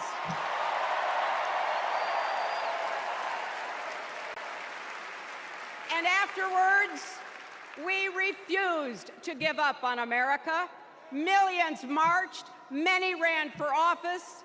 We kept our eyes on the future. Well, my friends, the future is here.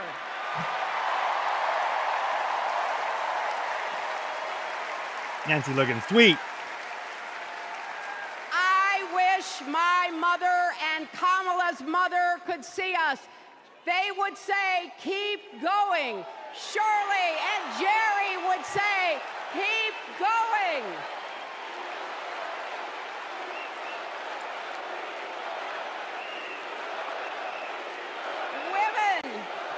Women fighting for reproductive health care are saying, keep going.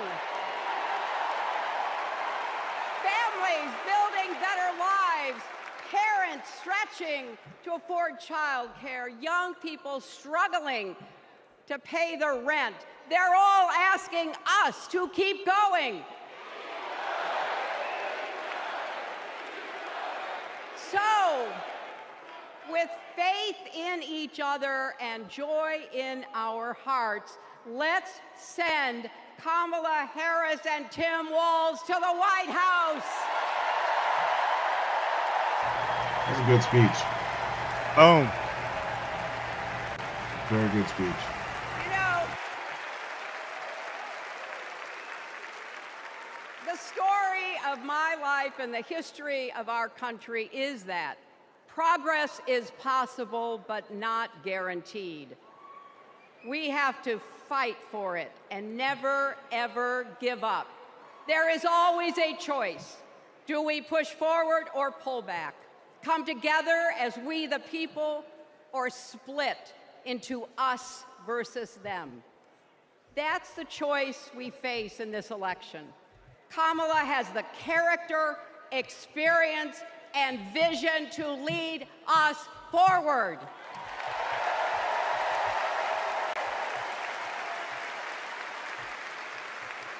I know her heart and her integrity. We both got our start as young lawyers, helping children who were abused and neglected. That kind of work changes a person. Those kids stay with you. Kamala carries with her the hopes of every child she protected, every family she helped, every community she served. So as president, she will always have our backs, and she will be a fighter for us. She will fight to lower costs for hardworking families, open the doors wide for good-paying jobs, and yes, she will restore abortion rights nationwide.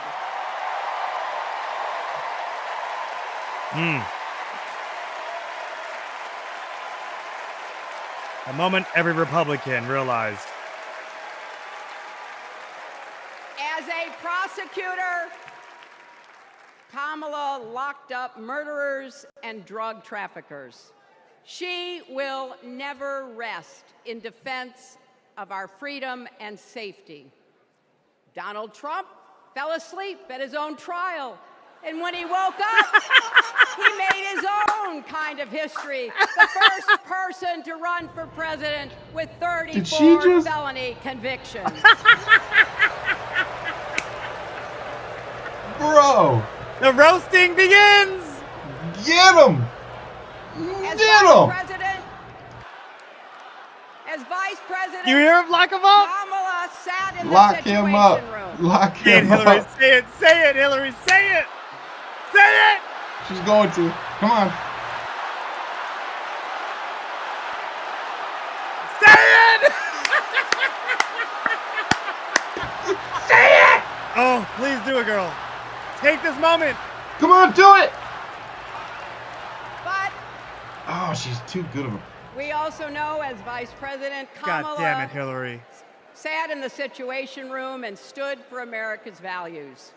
I know what it takes, and I can tell you, as Commander-in-Chief, Kamala won't disrespect our military and our veterans.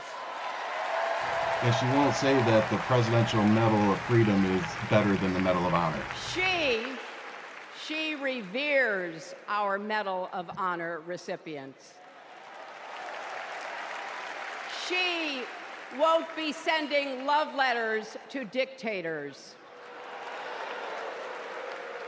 She will defend democracy and our Constitution and will protect America from enemies, foreign and domestic. Boom.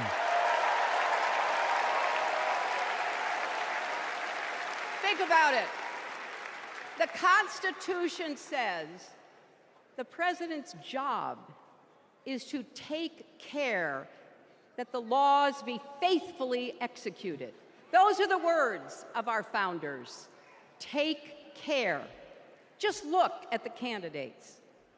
Kamala cares about kids and families, cares about America. Donald only cares about himself. On her first day in court, Kamala said 5 words that still guide her. Kamala Harris, for the people. That is something that Donald Trump will never understand. So it is no surprise, is it, that he is lying about Kamala's record. He's mocking her name and her laugh. Sounds familiar. But we have him on the run now.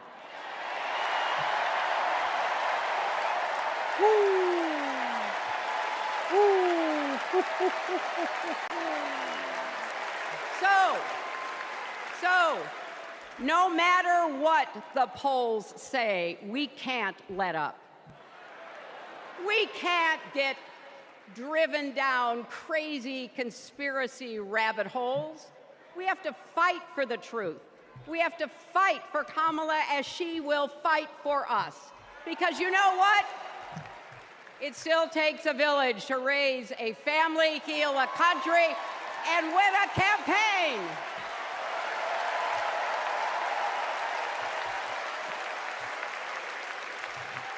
And America needs every one of us, our energy, our talents, our dreams.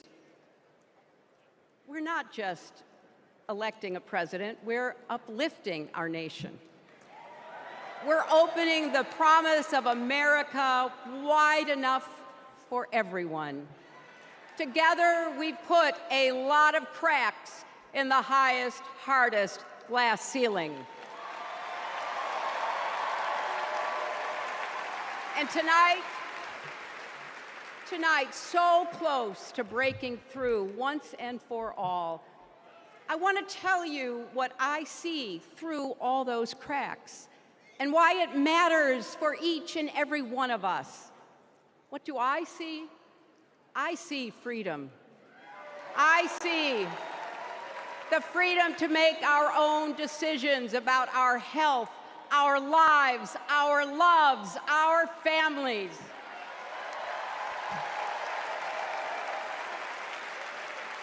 The freedom to work with dignity and prosper, to worship as we choose or not, to speak our minds freely and honestly. I see freedom from fear and intimidation, from violence and injustice, from chaos and corruption.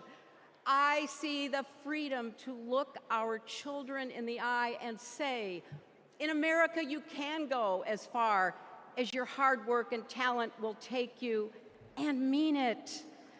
And you know what? On the other side of that glass ceiling is Kamala Harris raising her hand and taking the oath of office as our 47th President of the United States. Yo.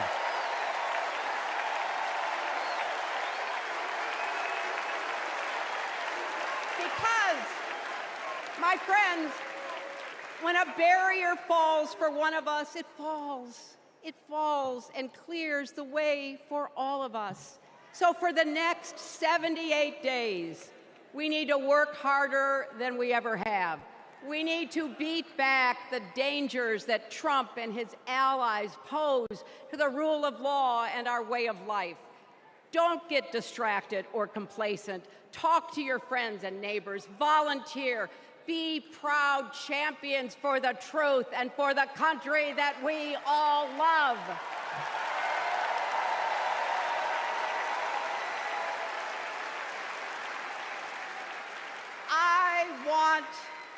I want my grandchildren and their grandchildren to know I was here at this moment, that we were here, and that we were with Kamala Harris every step of the way. This is our time, America. This is when we stand up. This is when we break through. The future is here. It's in our grasp. Let's go win it. That could have been our president, y'all. That could have been our president. Who's that playing? Who's that playing? Taylor Swift. Who's that playing? I bet you somebody got credit. I bet you somebody got the actual permission license. Just saying.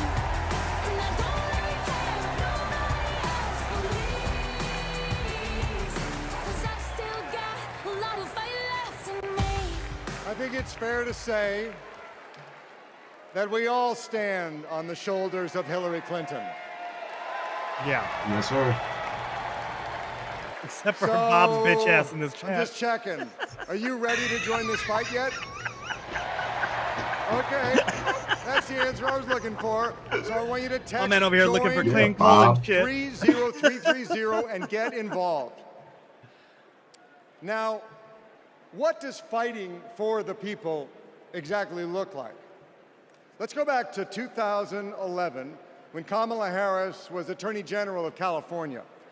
The housing crisis had devastated American families, and the big banks had forced Californians out of their homes. Well, Kamala Harris stood up to those banks, and she secured a $20 billion settlement for California families. That is fighting for the people. And that is something that our next speaker knows all about. Please welcome the fearless fighter from South Carolina, Congressman Jim Clyburn. Get him, sir. Go ahead, Jim. Thank you. God, I'm related to him somehow, man. Thank Me too. you. Thank you. Thank you. My man looks just like my dad. Oh, man. Not you, Pop. Thank you. Oh. Damn. Thank you and good evening. I love his suit. My man is clean. I like. Thank I you, like the South pinstripe Carolina. Thank you.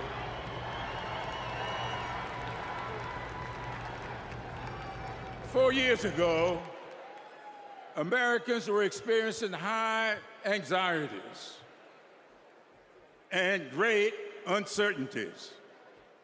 A deadly virus raged, schools closed, businesses shuttered. Donald Trump mismanaged the crisis from day one, looking out for himself instead of the country. The American people responded to the crisis in leadership by electing new leaders. Thanks to Joe Biden and Kamala Harris, we reopened our schools, brought back our businesses, and restored our faith in the American can-do spirit. Thanks to Joe and Kamala, we reduced the price of prescription drugs, repaired roads and bridges, and replaced lead pipes. Thanks to Joe and Kamala, we are honoring our heroes in uniform and expanded benefits to over 1 million veterans. Thanks to Joe and Kamala, Make it in America is no longer just a slogan, but a movement that is bringing millions of manufacturing jobs back to America. For President Biden's lifetime of achievement in service of his country, we owe him a great debt of gratitude.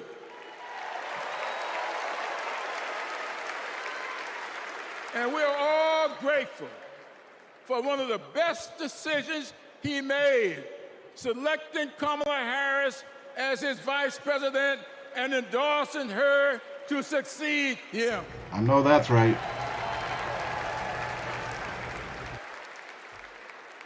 I often say that we are but the sum of our experiences.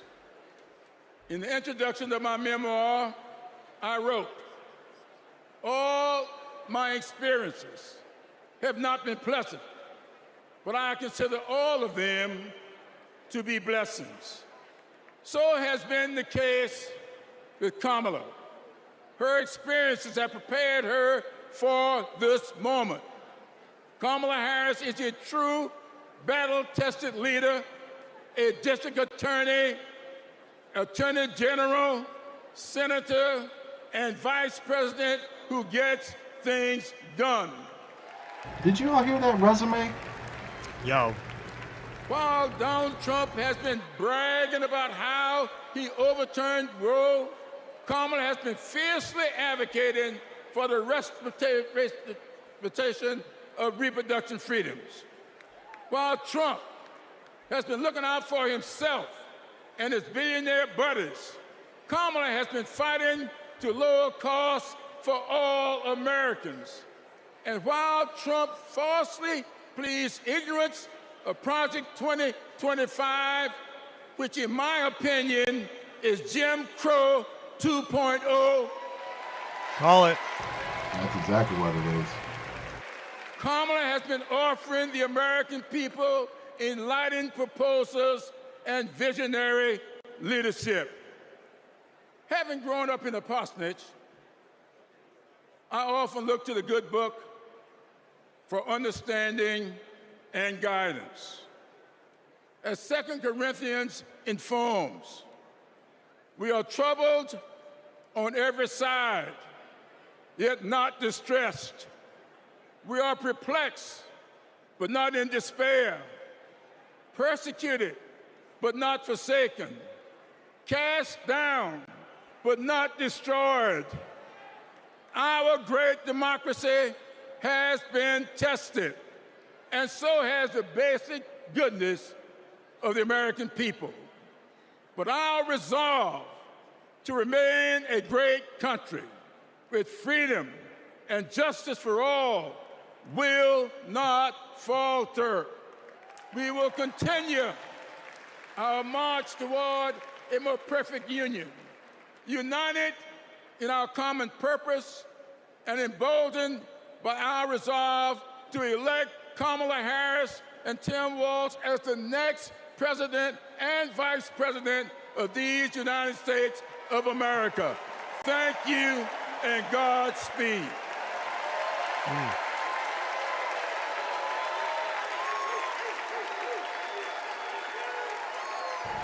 What do you think, brother? I think Big Unc just let y'all know. System, the people are represented by two separate yet equally and then also important Elon is over here groups. trying to sabotage The this police because who his investigate network crime sucks. and the district attorneys who prosecute the offenders. This is the story of Donald Trump. His entire life, Trump has believed he's above the law, that no one would ever dare hold him accountable. He lies. He rips off workers. He sexually abuses women. Hey, when you're a star, they let you do it. You can do anything. He cheats in business. He cheated on his wife with a porn star and paid her off so the American people wouldn't find out during an election. But in the criminal justice system, ordinary Americans have had the courage to find him accountable, time and time again. Guilty. Guilty. Guilty. Donald Trump guilty on all 34 felony counts. For the first time in history, we have a convicted felon running for president. And to take on this case, We need a president who has spent her life prosecuting perpetrators like Donald Trump.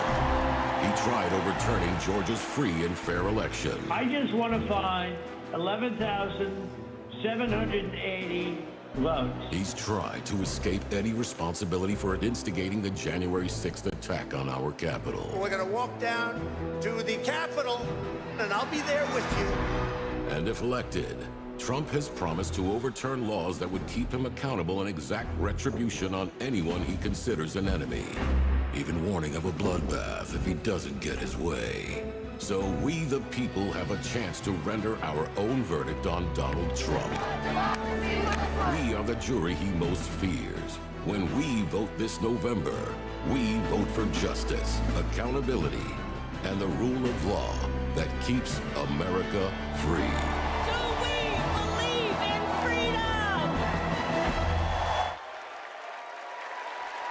And they just hit us with that Dick Wolf. Dun dun. Well, that was more Flesh, Maryland right? Representative Jamie Raskin. Nope. Up in the box now, man. We'll get in trouble. Instead of name black people. Don't set yourself up for failure.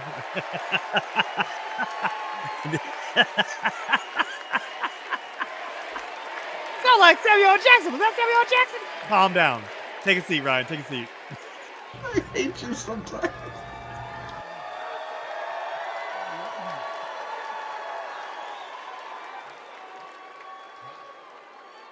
Hello, America.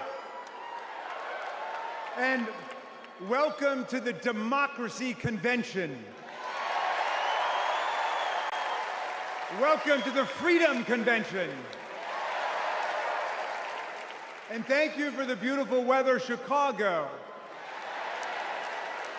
It's been a little rough on Capitol Hill, where it's not just the heat, it's the stupidity.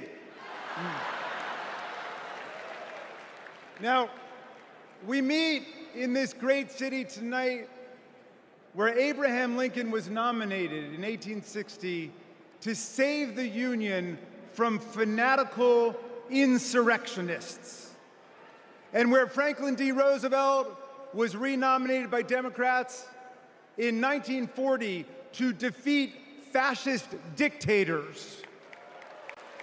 Now, we fight in our time to defend our freedom and our democracy against the banana Republicans who have converted Lincoln's party into a dangerous cult of personality.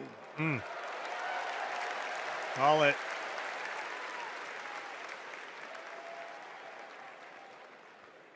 You know, I'll never forget the pounding on the doors of the House chamber on January 6th, or the screams to follow.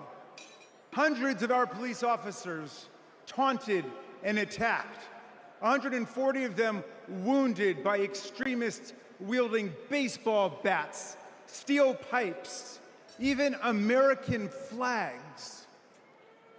5 people died that day, and 4 more of our officers took their own lives in the days and weeks to come. All of this after Trump was defeated by more than 7 million votes by the great Joe Biden. Tell him, sir. It was after 80 judges rejected every ridiculous claim raised by this sore loser who does not know how to take no for an answer from American voters, American courts, or American women. Who's hitting them? JR hit that button.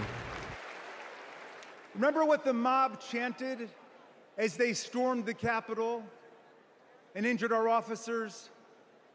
Hang Mike Pence.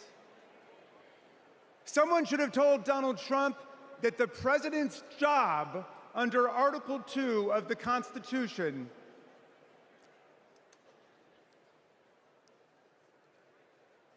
Someone should have told Donald Trump that the president's job under Article 2 of the Constitution is to take care that the laws are faithfully executed, not that the vice president is executed.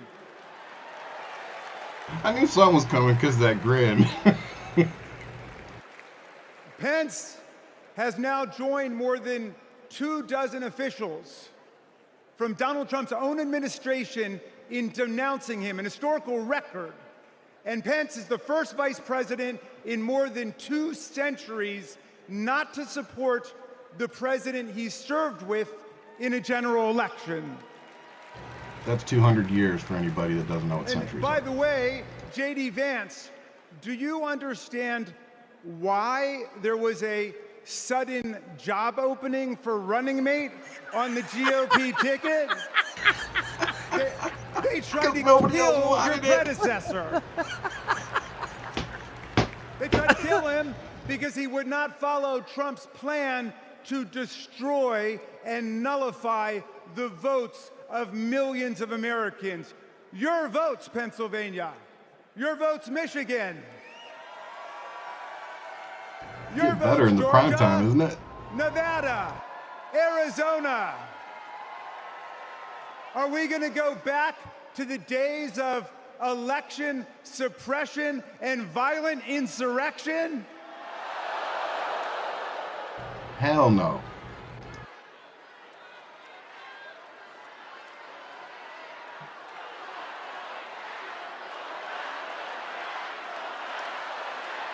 We're not going back. See, how hard was that, Hillary?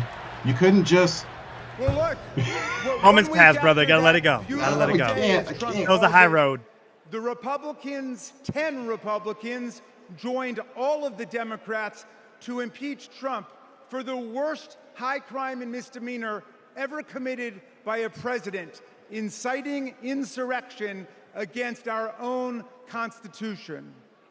Make no mistake, a man who uses fraud, theft, and violence to take power will commit any crime to keep it.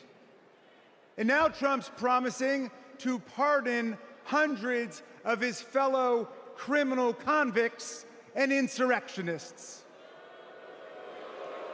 Oh, Hillary did a great job. I was just messing with He calls for, quote, the termination of all rules, regulations, and articles, even those in the Constitution. My friends, are we the people going to let Donald Trump terminate our Constitution and obliterate the blessings of liberty for our posterity? That's right. We're going to elect Kamala Harris.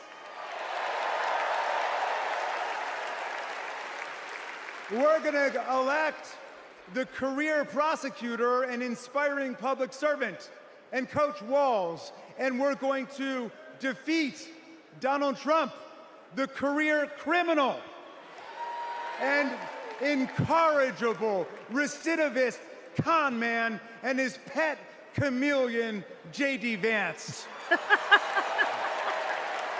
Damn! It's dog walking.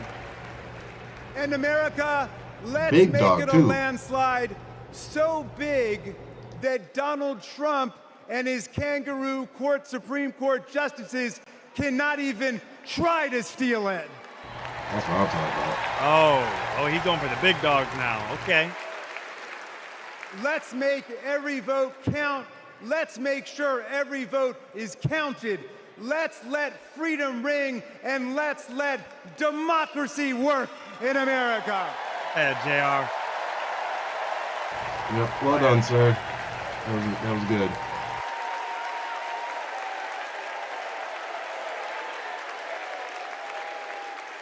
Why does Walt's Please wife welcome look like Texas she's Representative crying? Jasmine Crockett. This is what I've been waiting for. They gave her that smooth jazz too music? I know. Let's get it, girl. Well, good evening, America! I felt like she was coming in for Kill the the show. BET Award. That was beautiful. On November 5th, our nation will hire a president. a commander-in-chief and leader of the free world. So let's compare their resumes, shall we? Uh-oh. Oh, shit. Oh. One candidate worked at McDonald's while she was in college at an HBCU. HU. The other was born with a silver spoon in his mouth and helped his daddy in the family business. They got visual aids, brother. Housing discrimination, that is. She became a career prosecutor while he became a career criminal. Uh-oh. With 34 felonies, 2 impeachments, and 1 porn star to prove it.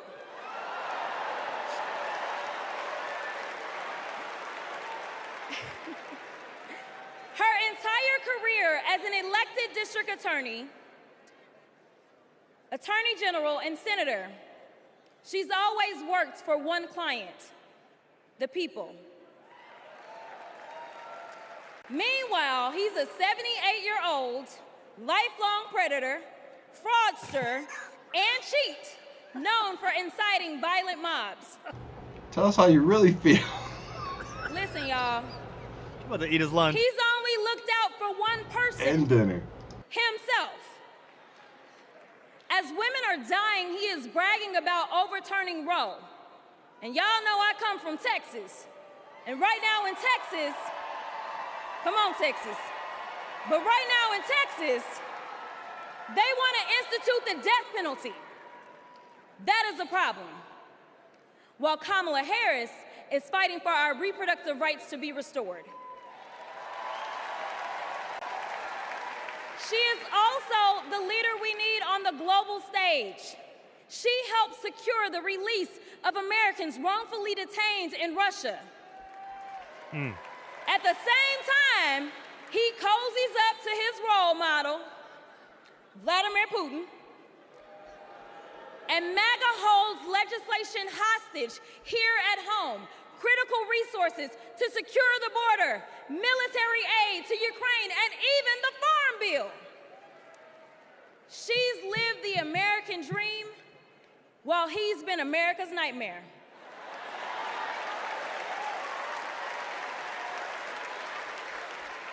America, looking at the 2 choices before you, who would you hire? Donald Trump or Kamala Harris?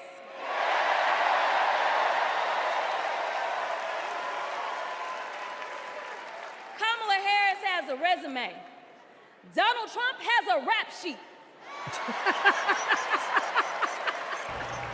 Facts.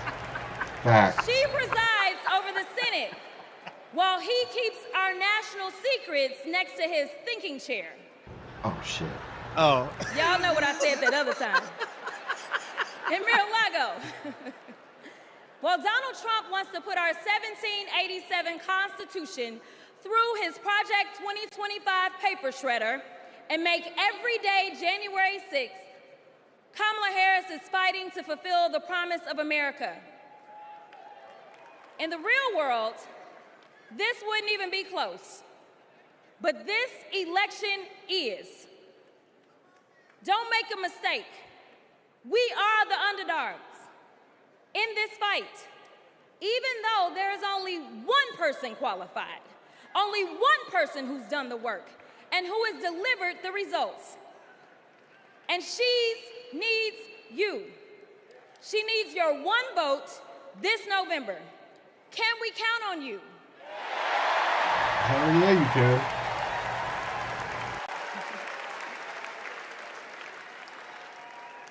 Some of you know a little bit of my history, some of you don't, so let me tell you. I was a public defender.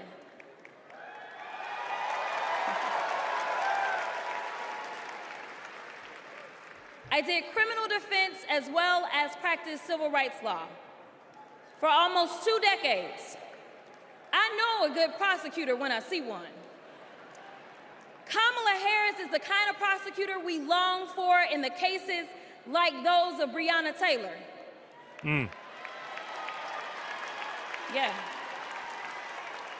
She was the first attorney general in the nation to order that her officers wear body cams, and she started the Back on Track program to reduce recidivism.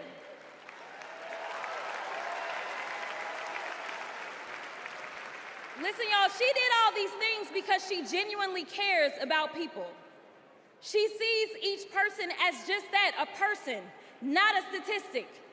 She's proven that since the first day she stepped into a courtroom and said what y'all already heard Hillary say, I did not copy out for her speech. I just want y'all to know. She walked into that courtroom and said, Kamala Harris for the people. And she meant that.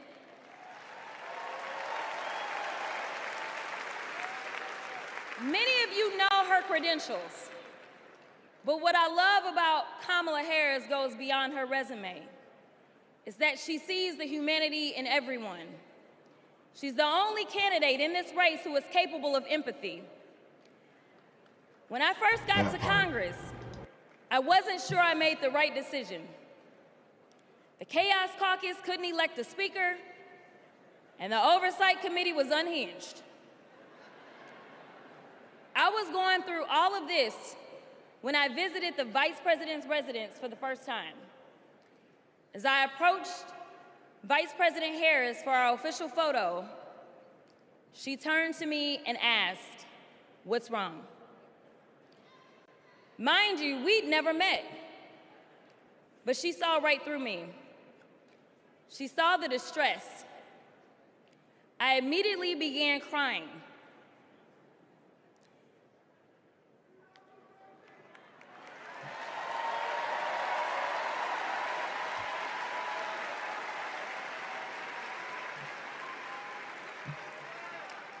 And the most powerful woman in the world wiped my tears and listened.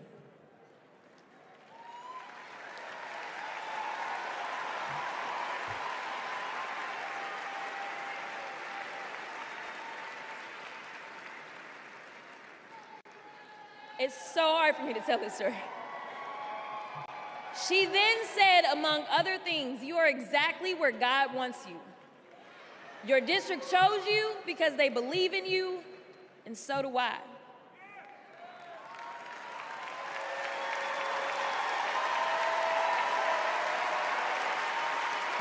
I'm gonna stop.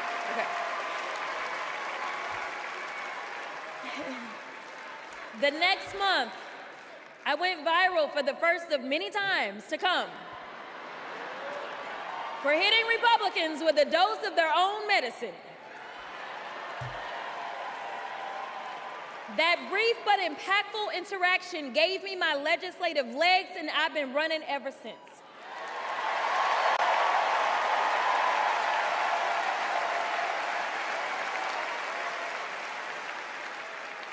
The question before us is, will a vindictive, vile villain violate voters' vision?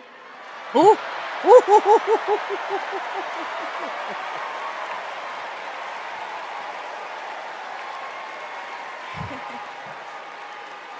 For a better America or not?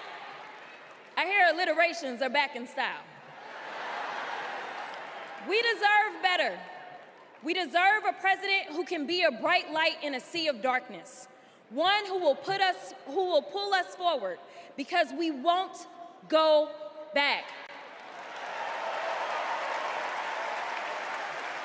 Amanda Gorman said it best: "There's always light if only we are brave enough to see it, if only we are brave enough to be it." Kamala Harris showed me that light. And America, when she is our president, together we will shine as that beacon of hope and freedom around the world once more. God bless y'all. That was worth the wait. She is a gift. She is a gift.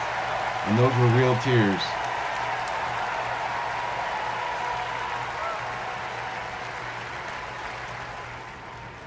This is one of our willow boxes. This was the outfit that she was gonna maybe wear home from the hospital. Here's her little... the blanket that she was in. It's okay. No.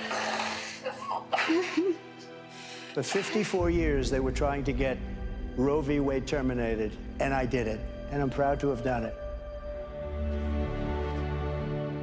I was punished for 3 days having to wait for either my baby to die or me to die, or both.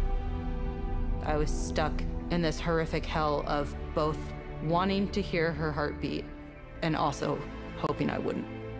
There has to be some form of punishment. For the woman? Yeah, there has to be some form. I almost died because doctors were forced to follow Trump's abortion ban. Kamala will protect a woman's right to choose.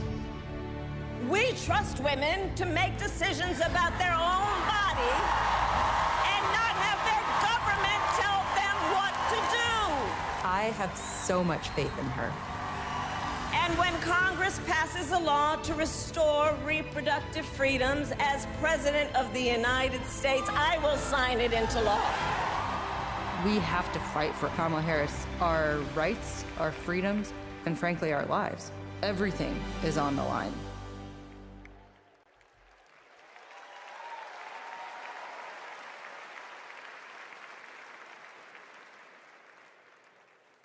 When you're expecting a baby, packing for the hospital should be a joyful moment. For us, it was different. We were told with 100% certainty we would lose our baby girl, Willow, and we were sent home. For 3 days, we waited until Amanda was sick enough to receive standard abortion care. Eventually, Amanda's temperature spiked. She was shaking, disoriented, and crashing. I don't remember what I threw into our bag that day, only that instead of welcoming Willow, I was hoping Amanda's life could be saved. I'm here tonight because the fight for reproductive rights isn't just a woman's fight. This is about fighting. This is about fighting for our families. And as Kamala Harris says, our future.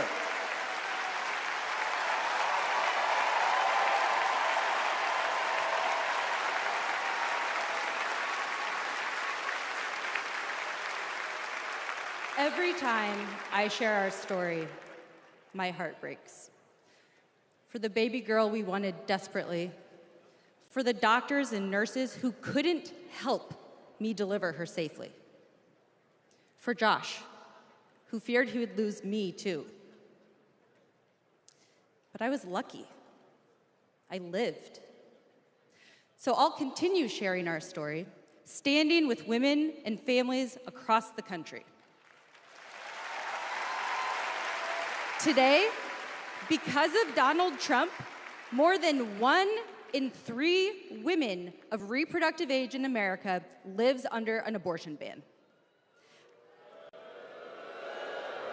A second Trump term would rip away even more of our rights. Passing a national abortion ban, letting states monitor pregnancies and prosecute doctors, restricting birth control and fertility treatments. We cannot let that happen. We need to vote as if lives depend on it, because they do. Hell, I have no fury, like a woman scorned. Ain't that the truth? These stories are just... 2 years ago, my husband and I were expecting our second child. Our daughter, Lauren, couldn't wait to be a big sister. I was getting ready for her 4th birthday party when something didn't feel right. 2 emergency rooms sent me away. Because of Louisiana's abortion ban, no one would confirm that I was miscarrying. I was in pain, bleeding so much my husband feared for my life. No woman should experience what I endured, but too many have. They write to me saying, "What happened to you happened to me." Sometimes they're miscarrying, scared to tell anyone, even their doctors. Our daughters deserve better. America deserves better.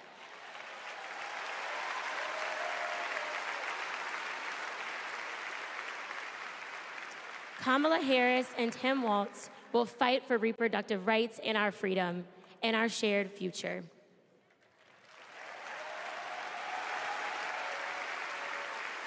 This topic is so close to home for me, being protested for Growing my wife. up, I was an all-American girl. Varsity soccer captain, cheerleading captain, homecoming queen, and survivor.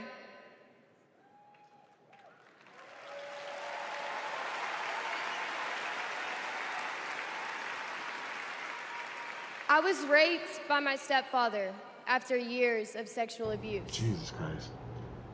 At age 12, I took my first pregnancy test, and it was positive. That was the first time I was ever told, you have options.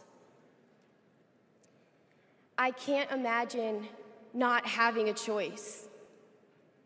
But today, that's the reality for many women and girls across the country because of Donald Trump's abortion bans. He calls it a beautiful thing. What is so beautiful about a child having to carry her parent's child? There are other survivors out there who have no options. And I want you to know that we see you. We hear you.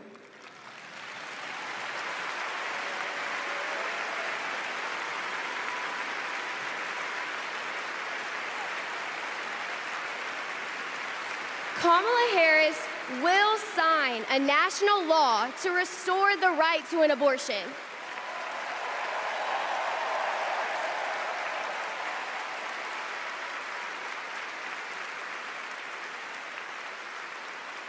She will fight for every woman and every girl, even those who are not fighting for her.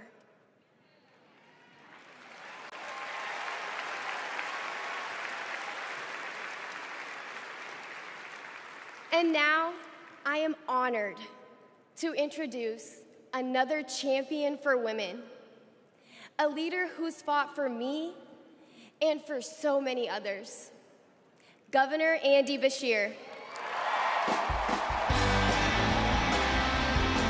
So Ryan, like I was saying, when we had a miscarriage, we got an abortion, a DNC, but an abortion.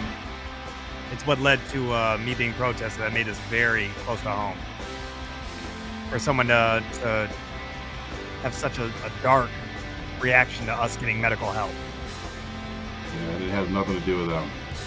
Nothing to do with them. So this fight's very personal.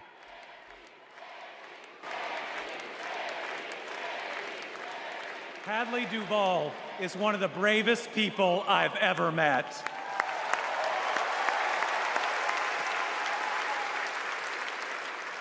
I'm amazed at the courage it takes to share her pain, to share her truth. Yet Donald Trump brags about tearing a constitutional right away from Hadley and every other woman and girl in our country.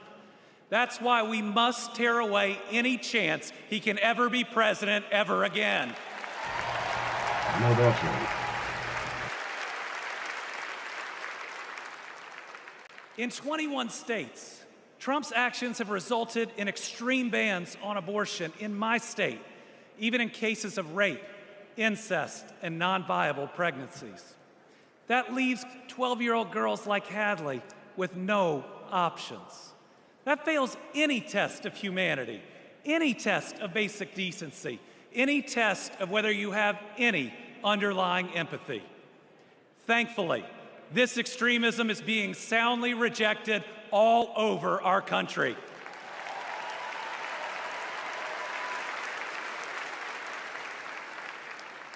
In Kentucky, we put reproductive freedom on the ballot last November, and I beat Donald Trump and Mitch McConnell's hand-picked candidate by more than 5 percentage points.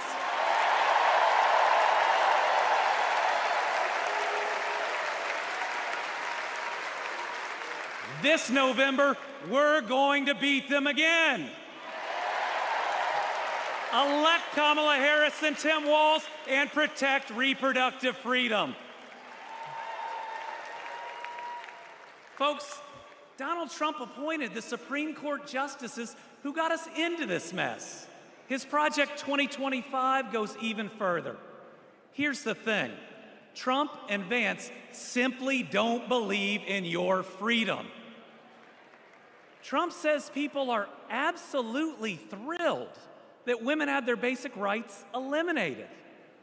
J.D. Vance says women should stay in violent marriages and that pregnancies resulting from rape are simply inconvenient. Their policies give rapists more rights than their victims. That's not inconvenient, it's just plain wrong.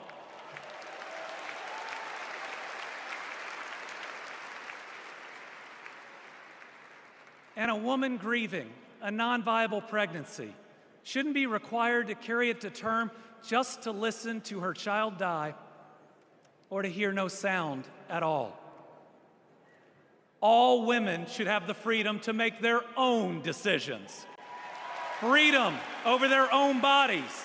Freedom about whether to pursue IVF. Freedom about whether to have children at all.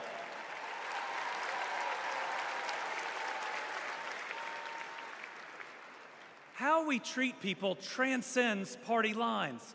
It goes right to the heart of who we are. My faith teaches me the golden rule that I am to love my neighbor as myself.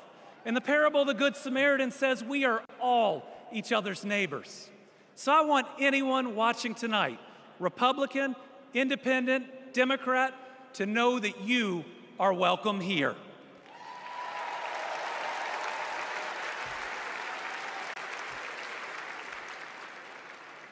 We believe in America where we live out our values, end anger politics once and for all, and move beyond this us versus them by remembering we are all Americans.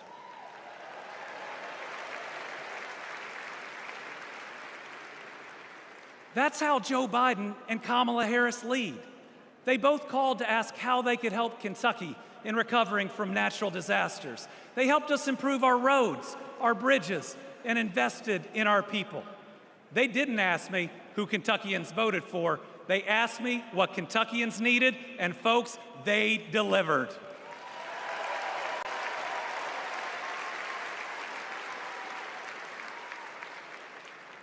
Kamala Harris gets it.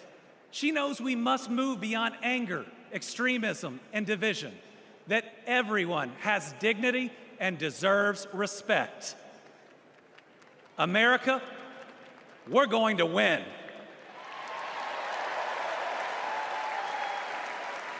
And we're going to win by staying true to our values of compassion, empathy, and doing right by our neighbors. I'm so proud to be all in for the next President of the United States, Kamala Harris. Thank you.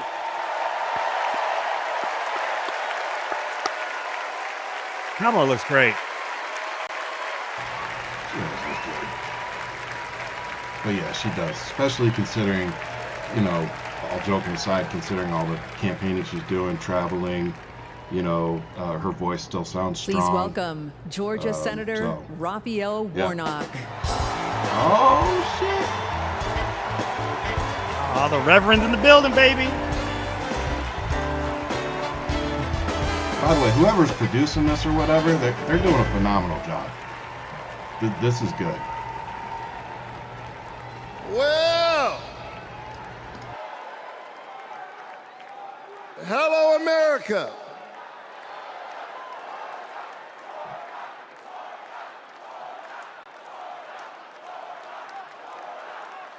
Thank you so very much. On January 5th, 2021, the people of Georgia did an amazing thing.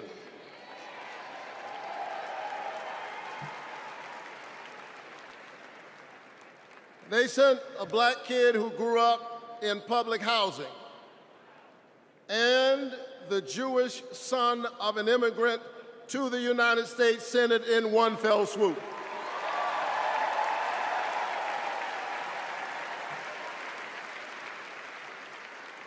And among those Georgians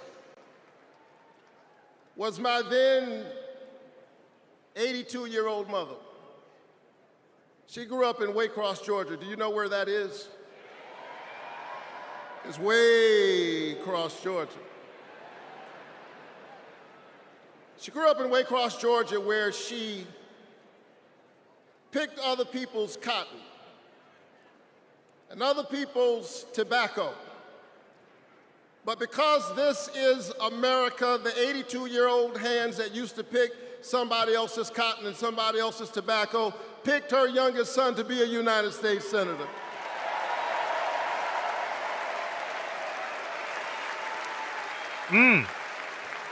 This is my America. Thank you, Mom. Thank you, Georgia. Thank you, America, for raising your voice and using your vote. A vote is a kind of prayer for the world we desire for ourselves and for our children, and our prayers are stronger when we pray together. And so together we flipped the Senate, held the House, and we sent Joe Biden and Kamala Harris to the White House.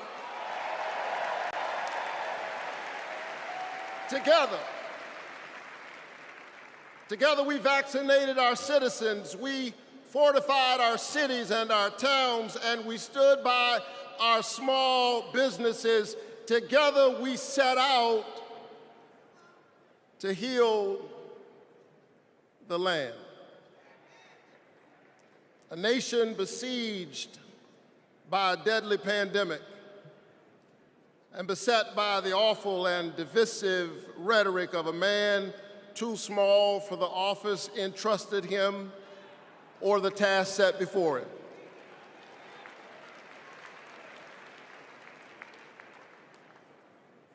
The day after my January 5th election, he instigated an insurrection, a violent assault on our nation's capital and the peaceful transfer of power, all driven by the big lie.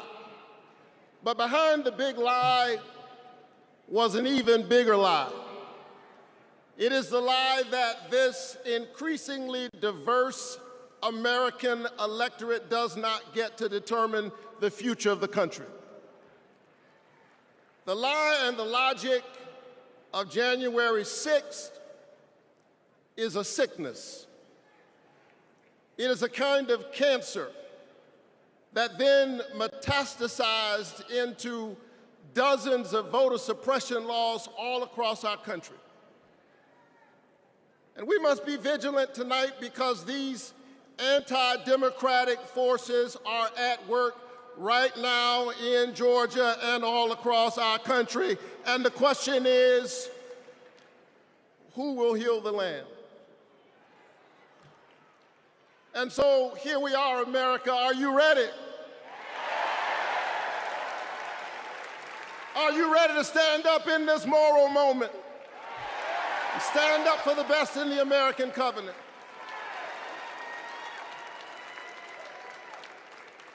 Elections are about the character of a country. And we must decide, again, we are the latest generation of Americans who get to decide what kind of country we want to be. And we must choose between the promise of January 5th and the peril of January 6th. A nation that embraces all of us or just some of us. Donald Trump's America is the America of January 6th. People who have no vision traffic in division. He does not know how to lead us, and so he wants to divide us. America, make no mistake, Donald Trump is a plague on the American conscience. Fact.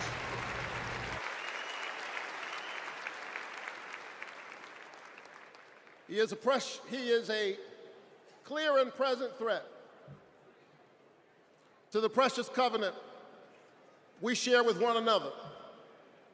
And yes, I saw him holding the Bible and endorsing a Bible as if it needed his endorsement. He should try reading it. Get him, sir. Get him. Get him. Get him. It says, do justice, love kindness, and walk humbly with your God. He should try reading it. It says, love your neighbor as yourself. It says, inasmuch as you've done it unto the least of these, you have done it also unto me. Amen.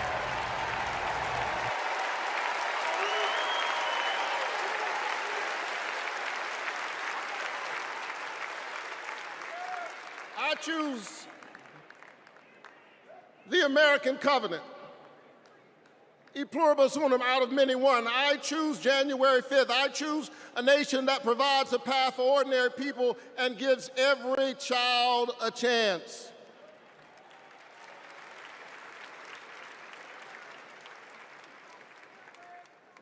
And that's Joe Biden's America. And he's been fighting for it for more than a half century. President Biden, America is so much better because of you, a true patriot who has always put the people first.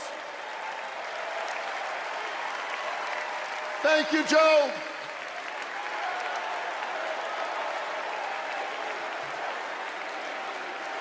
Thank you, Joe.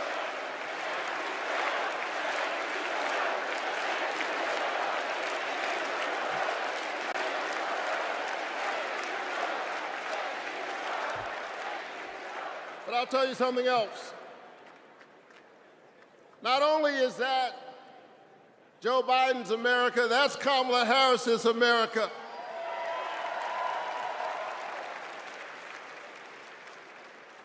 She was leading with Joe Biden when we expanded the child tax credit, cutting child poverty in America nearly in half. We ought to renew it. She cast a tie-breaking vote for my bill capping the cost of insulin to no more than $35 per month for seniors. We ought to extend it to everybody. Together we passed an infrastructure bill, bolstered American manufacturing and clean energy, an investment in the house that we all share together. And I've got news for you, we are just getting started. Are you ready to win this election?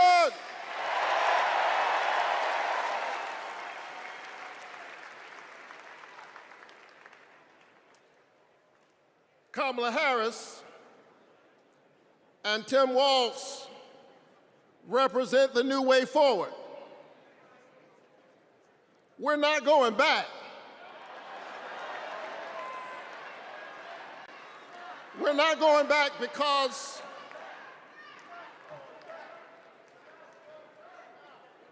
we are the United States of America. We always dream about the future. And so forward on women's reproductive rights, because we believe that a patient's room is too small and cramped a space for a woman, her doctor, and the United States government. That's too many people in the room.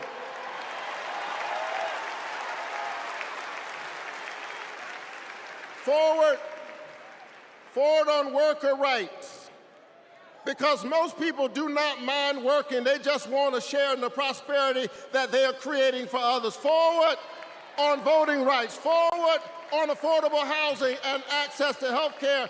We are moving forward.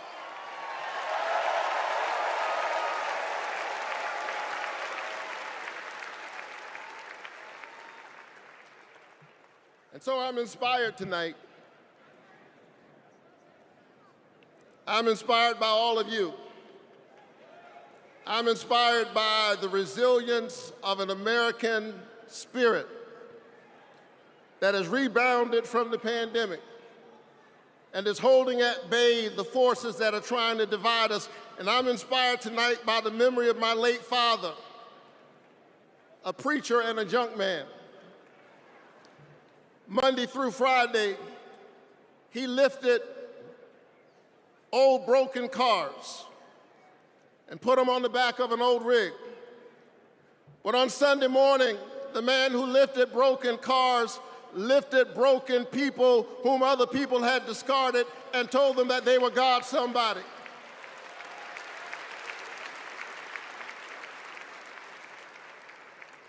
My dad discovered strength in the broken places, a power made perfect in weakness. And so I'm convinced tonight that we can lift the broken even as we climb. I'm convinced tonight that we can heal sick bodies. We can heal the wounds that divide us. We can heal a planet in peril. We can heal the land.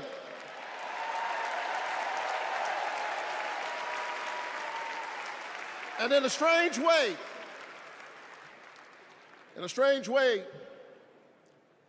the pandemic taught us how. A contagious airborne disease means that I have a personal stake in the health of my neighbor. If she's sick, I may get sick also. Her health care is good for my health. I'm just trying to tell you that we are as close in our humanity as a cough. I need my neighbor's children to be okay so that my children will be okay. I need all of my neighbor's children to be okay. Poor inner city children in Atlanta and poor children of Appalachia. I need the poor children of Israel and the poor children of Gaza. I need Israelis and Palestinians. I need those in the Congo, those in Haiti, those in Ukraine. I need American children on both sides of the track to be okay. Because we are all God's children. And so let's stand together. Let's work together. Let's organize together. Let's pray together. Let's stand together. Let's heal the land. God bless you. Keep the faith. All right, that's it. Just roll the credits. That's it for the night. Please tell me that's how you end the night, because that was. Please welcome Delaware Senator Chris Coons. That was perfect. Yeah.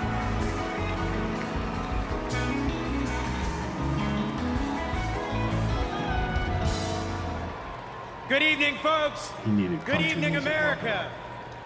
Good evening, Chicago. Are there any Democrats in the room tonight?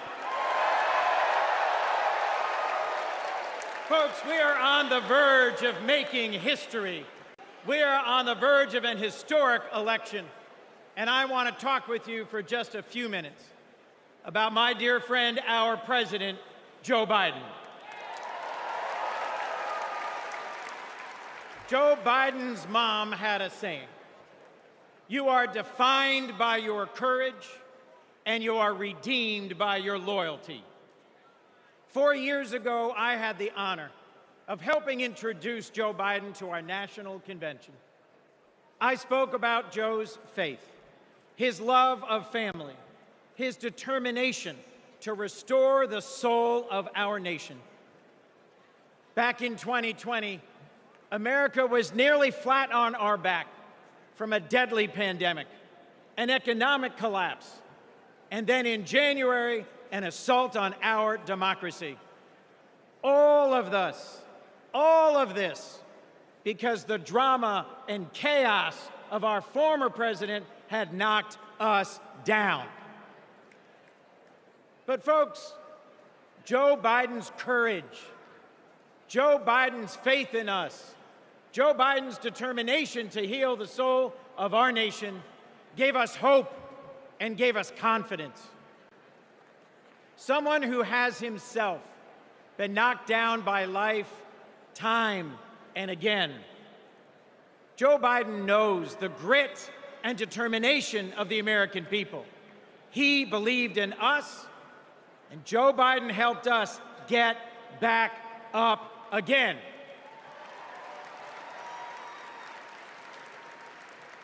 Using the incredible skills he developed in many years in the U.S. Senate, Joe got passed and signed into law the most consequential legislation of any president in 60 years, helping our veterans, advancing gun safety, cutting prescription drug prices, fighting climate change, rebuilding bridges and broadband, bringing manufacturing back to America. Together, Joe and Kamala helped rebuild our economy from the middle up, from the bottom up, and the middle out, not from the top down. And they made our families safer and our country stronger at home and abroad. Today, we are so much better off because they believed in us, in our democracy. And our incredible First Lady, Jill Biden, our incredible First Lady, Jill Biden, our incredible First Lady, Jill Biden, was at Joe's side every step of the way, fighting for education, advancing the cancer moonshot, determined to improve women's health care, honoring military families. Joe and Jill, together, you have done so much for us, and there's so much more you will do and we can do together. Mr. President, thank you. Thank you for elevating a great leader in Kamala Harris.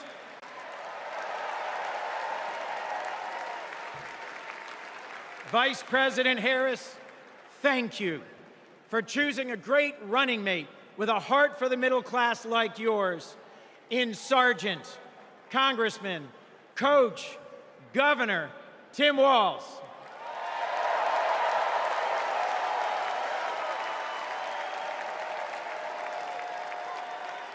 I have hope.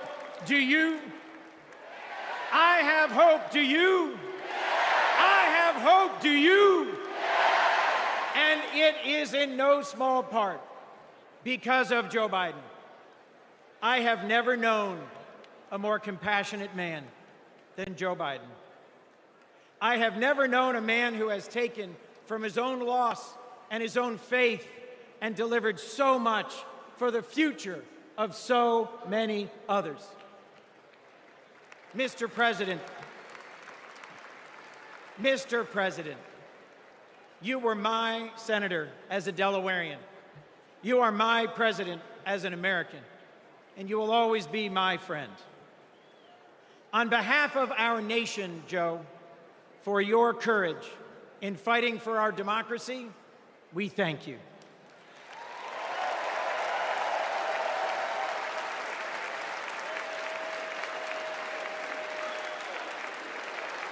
On behalf of our Democratic Party, for your loyalty in fighting for our democratic values, we thank you.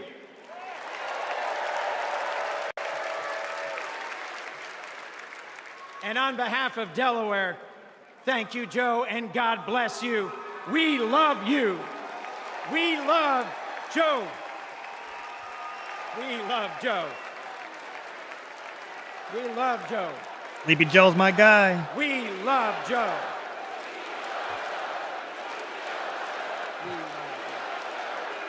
Thank you all. We love Joe. God bless you, and thank you very much.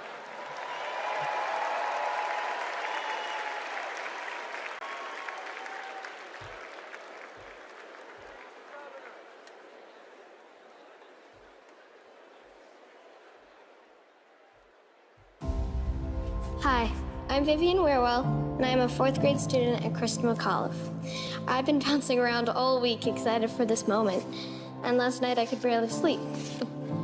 I remember the day that we heard that President Biden had won, and the whole neighborhood started celebrating. So when I heard you were coming, I really wanted to meet you. I adore you because you embrace change from my generation. and the ones to come. I look up to you.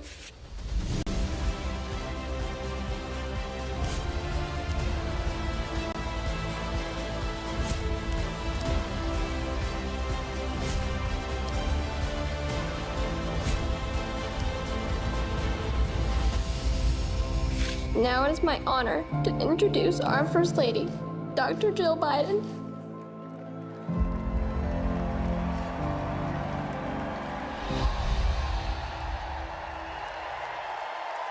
Most educated First Lady in American history. Please welcome First Lady of the United States, Jill Biden.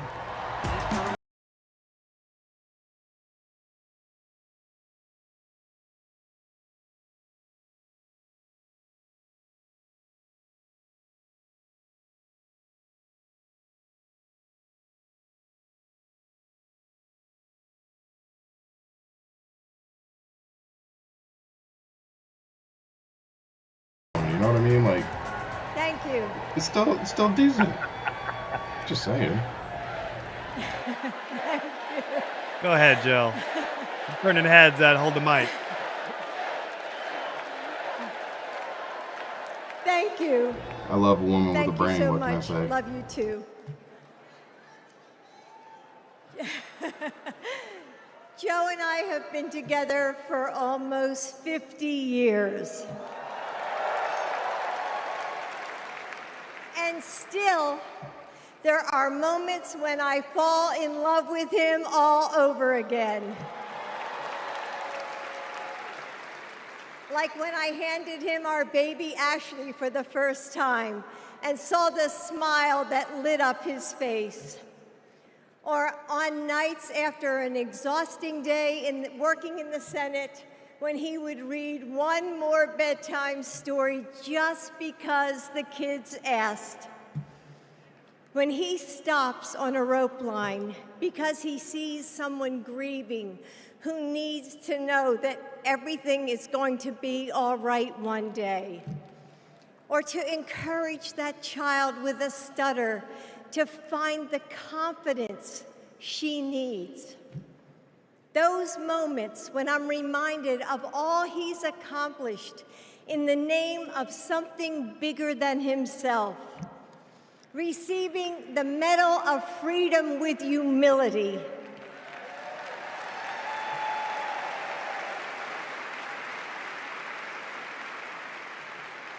Placing his hand on our family Bible to take his oath of office.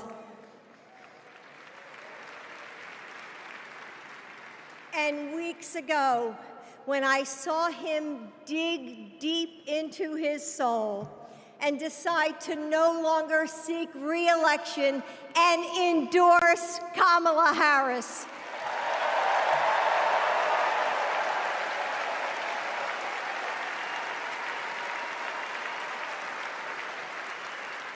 With faith and conviction, Joe knows that our nation's strength doesn't come from intimidation or cruelty.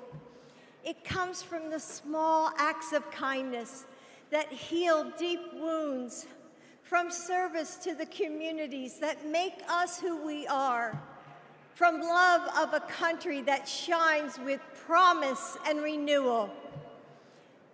Kamala Harris knows that too.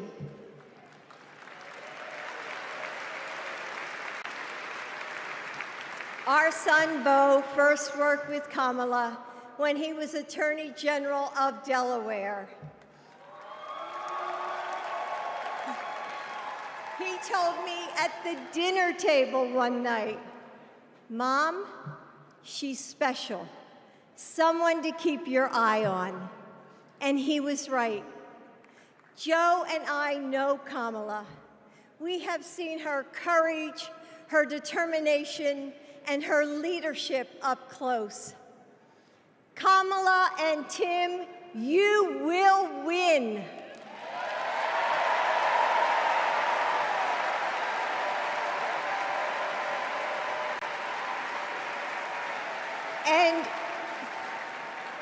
And you are inspiring a new generation We are all a part of something bigger than ourselves, and we are stronger than we know.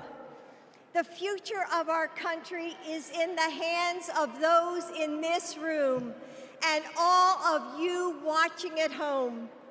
It's going to take all of us, and we can't afford to lose. With faith in each other, hope for a brighter future, and love for our country, we will fight and we will win together. Thank you. Thank you. It was good. It was dope. I would have liked it better if she would have just said, be best. Kamala, be best. Kamala, be best. Hit her with that Melania. Please welcome first daughter, Ashley Biden. Okay. Oh.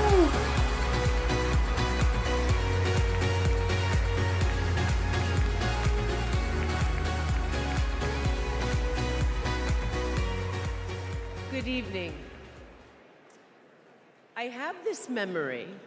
It's the eve of my 8th birthday. Dad is still in D.C., tending to urgent matters in the Senate. That night, as a surprise, Mom told me, Bo, and Hunter to get in the car. I remember pulling up to the Wilmington Amtrak station, riding up the escalator to the platform. The train stops, doors open, and Dad steps out. As soon as I saw him, I run down that platform and jump into his arms. Like magic, Mom brought out a cake, they sang happy birthday, and I blew out the candles. Dad hugged me, and he said that he had to get back to work. He crossed to the southbound train, and off he went to D.C. That was a snapshot of one moment, of one day, on this extraordinary journey of being Joe Biden's daughter.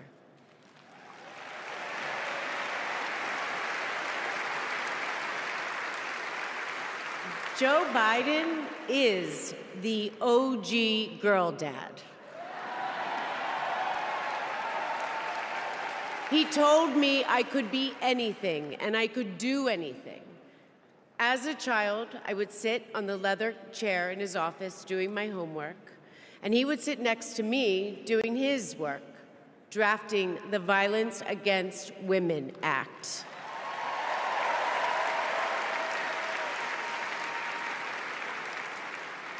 And he wasn't just a girl dad. And he wasn't just a girl dad. I could see that he valued and trusted women. How he listened to his mother, how he believed in his sister, and most of all, how he respected my mother's career. Dad was always there, doing everything he could to be a true partner to her. Dad, you always tell us, but we don't tell you enough, that you are the love of our lives and the life of our love.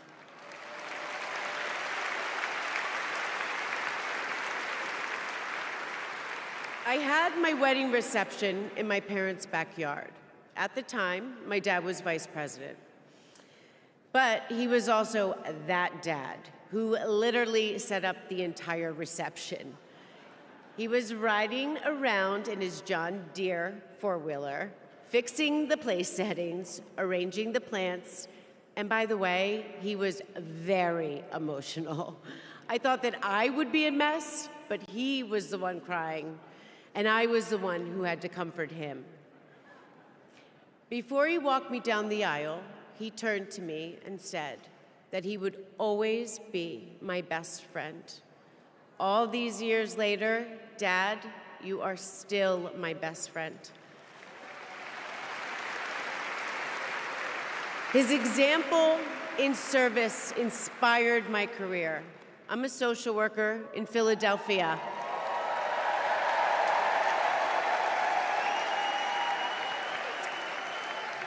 I support formerly incarcerated women as they heal from past trauma and they reclaim their lives. Dad always told me that I was no better than anybody else and nobody was better than me.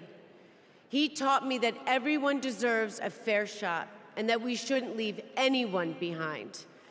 That's what you learn from a fighter who has been underestimated his entire life.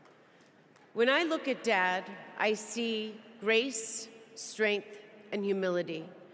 I see one of the most consequential leaders ever in history.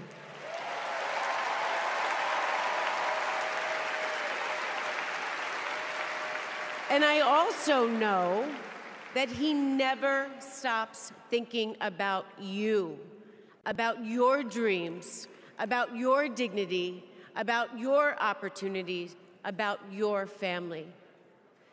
Dad knows that family is everything. When Hunter and I lost our brother Beau to cancer in 2015, the grief and the pain felt like it might never end. Dad had the capacity to step out of his own pain and absorb ours. And I know that Beau is here with us tonight, as he is always with us.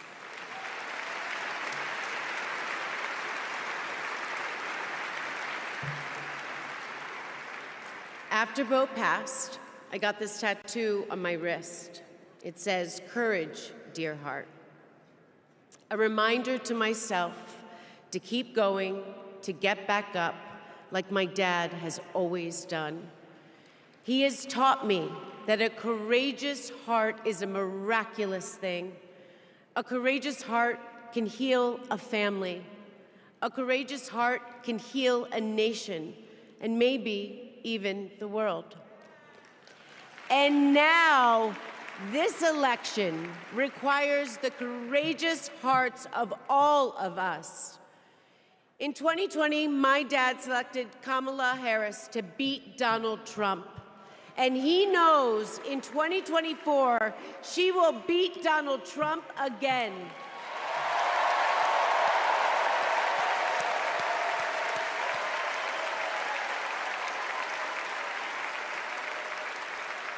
So tonight, I am asking you, if you stood with us in 2020, call upon your courageous heart. Stand with us today. Work harder than you have ever worked before in your life. This is the fight of our lifetime. Our freedom, our democracy, our reproductive rights. All of this, all of it is on the ballot. And I know together we can do this because my dad helped show us the way. And now, I would like to introduce my father, your 46th President of the United States, Joe Biden. There he is. Hello, Joe, baby. He's up. It's past my bedtime. Y'all about to get me falling asleep. You know what? And I just want to say, if any of you thought there was any validity to that Ashley Biden bullshit story, I hope that just patted that down for you or solidified that was all bullshit. If your father does that to you, I don't think you do that. Say those things or able to. The man who loves his daughter right there. Yep. Love America. And a daughter that loves her dad. Just my 2 cents.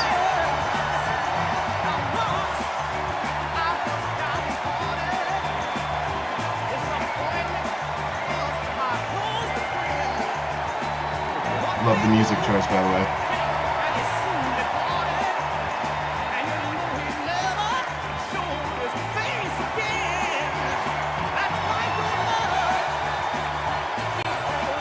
Although I do think of Ghostbusters, Statue of Liberty going through the streets, still to this day. Thank you.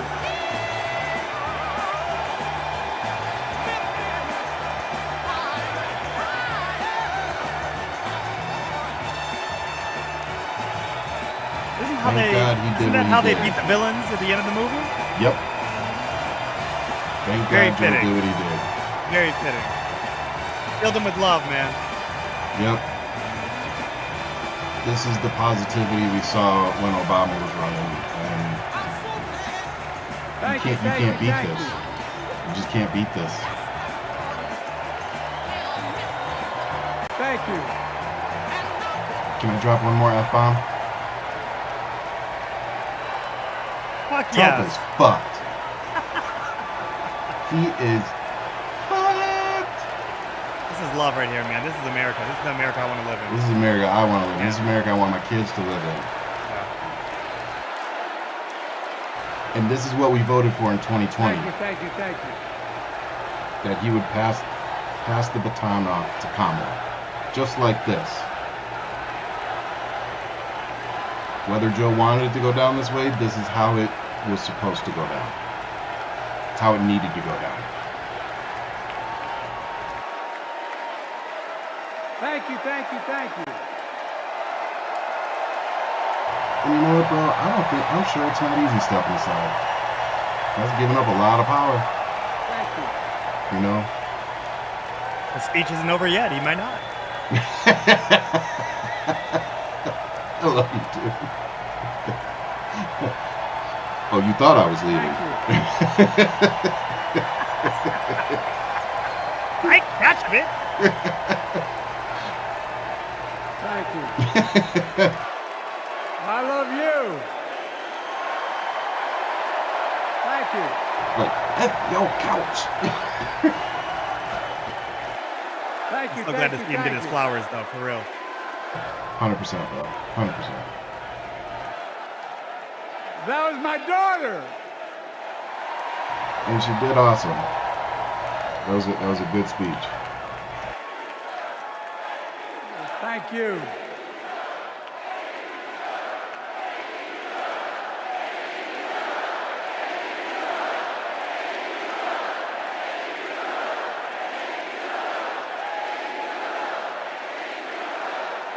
Yeah, but it's 11:30 on the East Coast, so it's late on the East Coast. It's 8:30 here. Thank you. Thank you for so. I tell you what.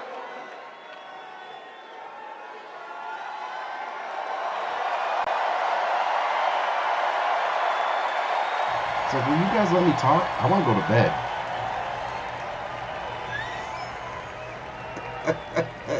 To my dearest daughter Ashley, God love you, you're incredible.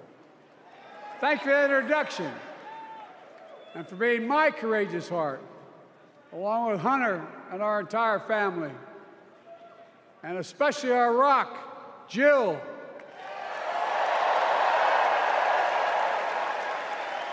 Who, as those of you who know us, she still leaves me both breathless and speechless. Everybody knows her. I love her more than she loves me. She walks down the stairs and I still get that going boom, boom, boom. Y'all will know me. No, I'm kidding.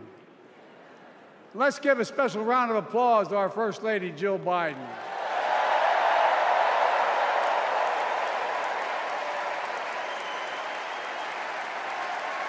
Thank you for showing us what it was to be a First Lady after that disaster we had. Keep it positive. Keep it positive. I know, I'm just still angry over the Rose Garden. I'm sorry. My dad used to have an expression, for real. He'd say, Joey, family is the beginning, the middle, and the end. And I love you all. Folks. And America, I love you.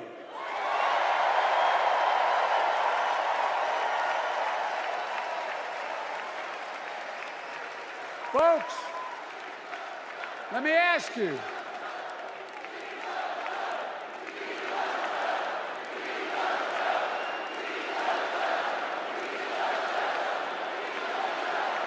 I'm glad they're sending them off this way. Let me ask you. Are you ready to vote for freedom?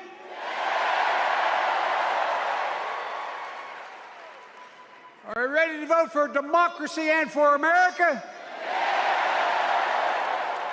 Let me ask you, are you ready to elect Kamala Harris and Tim Walz, President and Vice President of the United States? All day, every day. My fellow Democrats, my fellow Americans, nearly 4 years ago, in winter, on the steps of the Capitol, on a cold January day, I raised my right hand and I swore an oath to you and to God to preserve, protect, and defend the Constitution and to faithfully execute the office of the President of the United States.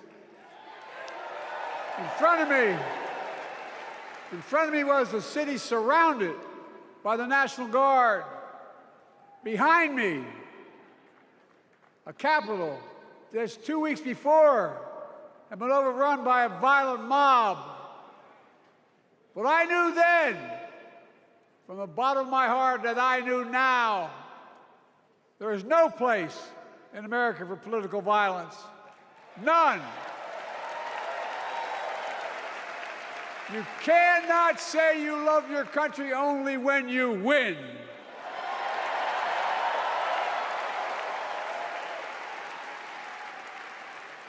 In that moment, I wasn't looking to the past. I was looking to the future. I spoke of the work at hand, the moment we had to meet. It was, as I told you then, a winter of peril and possibility. Of peril and possibility. We're in the grip of a once-in-a-century pandemic, historic joblessness, a call for racial justice long overdue, clear and present threats to our very democracy. Thank you.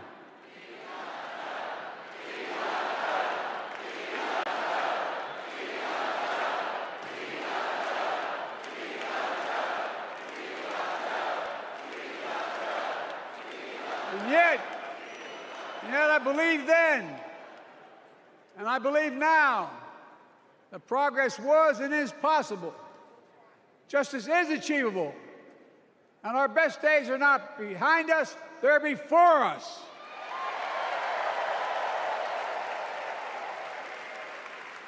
Now it's summer.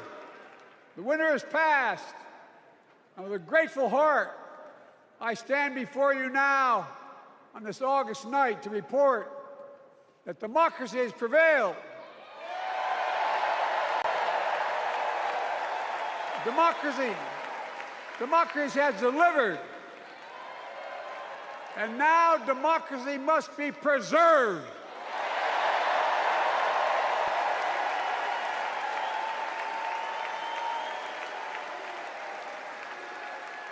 You've heard me say it before.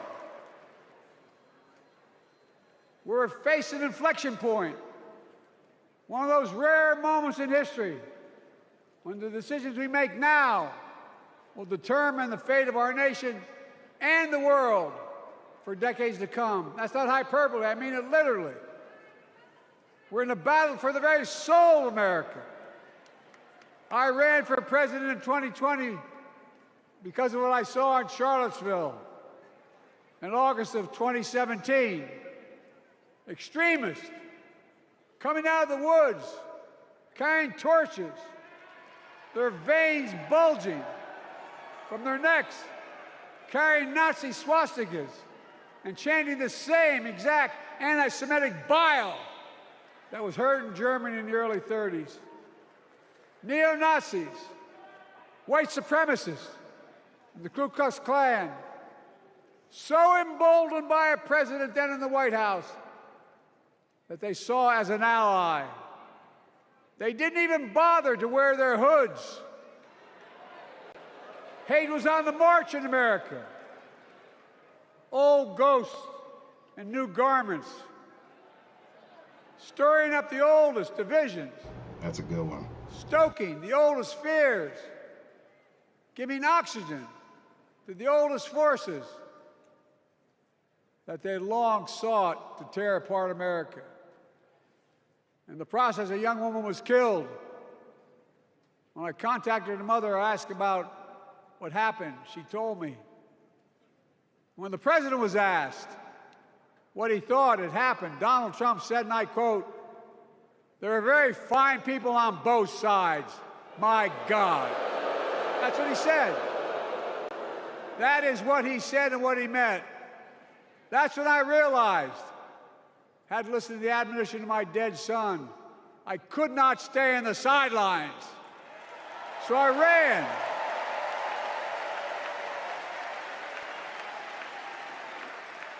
Because I had no intention of running again. I just lost part of my soul. But I ran with a deep conviction. In America, I know and believe in an America where honesty, dignity, decency still matter. An America where everyone has a fair shot and hate has no safe harbor.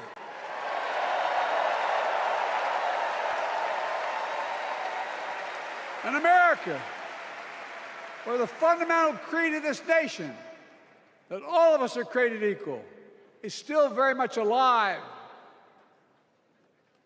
And a broad coalition of Americans joined with me. 81 million voters voted for us, more than any time in all of history. Because of all of you in this room and others, we came together in 2020 to save democracy.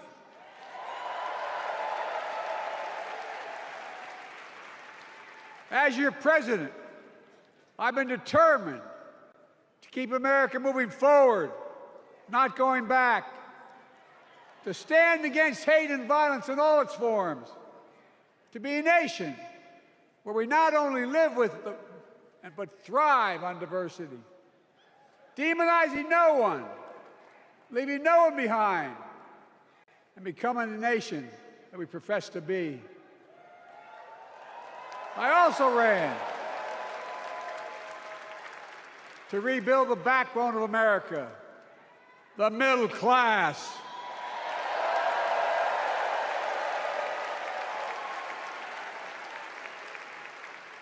I made a commitment to you that I be a president for all Americans, whether you voted for me or not. We have done that. Studies show the major bills we have passed actually delivered more to red states than blue. Because the job of the president is to deliver to all of America.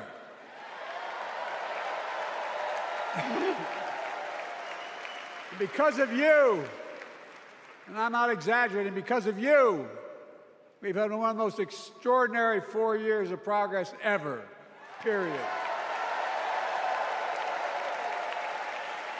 When I say we, I mean Kamala and me.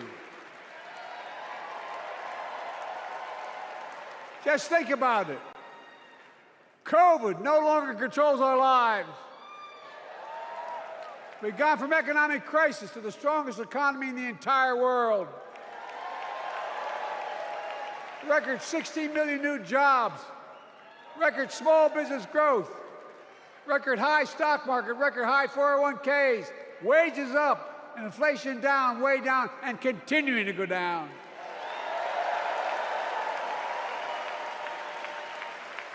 The smallest racial wealth gap in 20 years.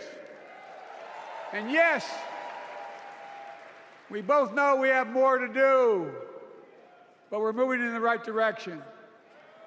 More Americans have peace of mind that comes from having health insurance. More Americans have health insurance today than ever before in American history.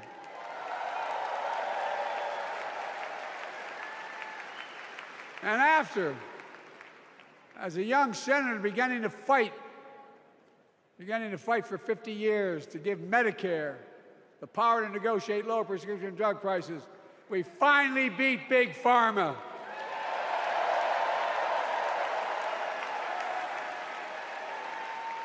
And guess who cast the tie-breaking vote Vice President, soon to be President Kamala Harris.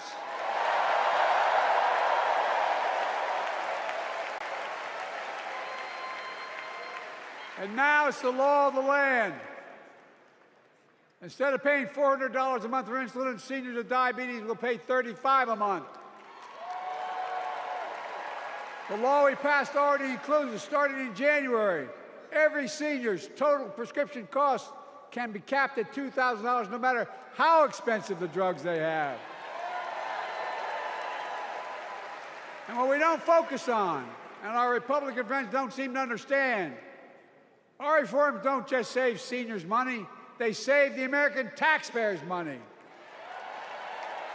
You know what we just passed saved?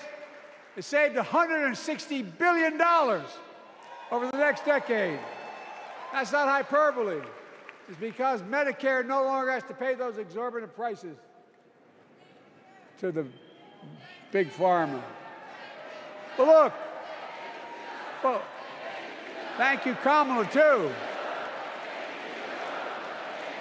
Look, folks, how can we have the strongest economy in the world without the best infrastructure in the world? Donald Trump promised Infrastructure Week every week for 4 years, and he never built a damn thing. Get him, Joe. Get him. But now, because of what Kamala and I have done, remember we were told we couldn't get it done. Remember when we came into office, we couldn't get anything passed? But right now, we're giving America an infrastructure decade, not week. We're modernizing our roads, our bridges, our ports, our airports, our trains, our buses. We're removing every lead pipe from schools and homes so every child can drink clean water. We're providing affordable high-speed internet for every American, no matter where they live, not unlike what Roosevelt did with electricity. And so much more. We are uniting the country. We're growing our economy. We're improving our quality of life. And we're building a better America.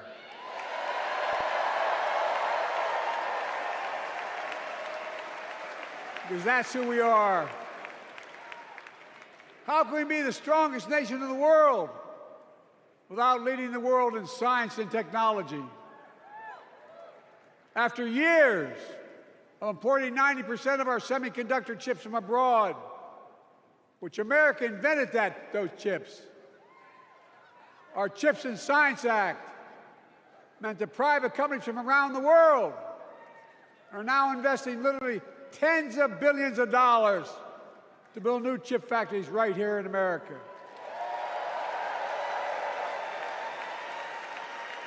And over that period, they'll create tens of thousands of jobs. And many of those jobs in the so-called fabs, the buildings that make the chips, that's being constructed now. And guess what? The average salary in those fabs, size of a football field, will be over $100,000 a year, and you don't need a college degree.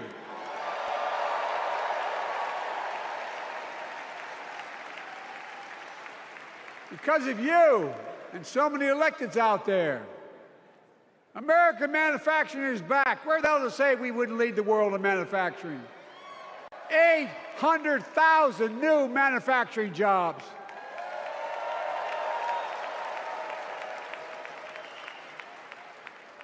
Our Republican friends and others made sure they'd go abroad to get the cheapest labor. We used to import products and export jobs. Now we export American products and create American jobs right here in America, where jobs belong.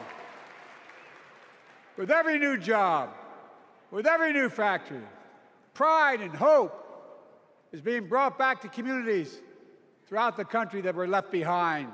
You know you're from them, many of you. You know what it's like when that factory closed, where your mother, your father, your grandmother, grandfather worked. And now you're back, providing once again, proving that Wall Street didn't build America. The middle class built America, and unions built the middle class.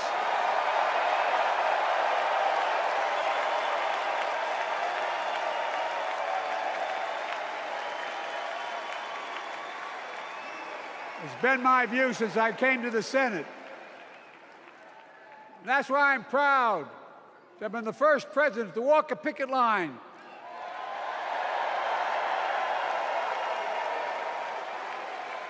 And be labeled the most pro-union president in history, and I accept it. That's a fact.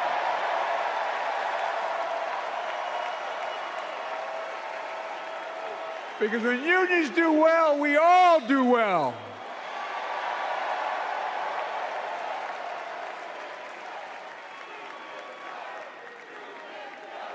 You got it, man.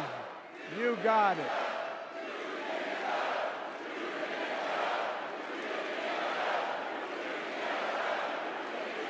I agree. I'm proud. Look, remember we told we couldn't get anything done because we couldn't get anything done in the Congress? Well, with your support, we passed the most significant climate law in the history of mankind.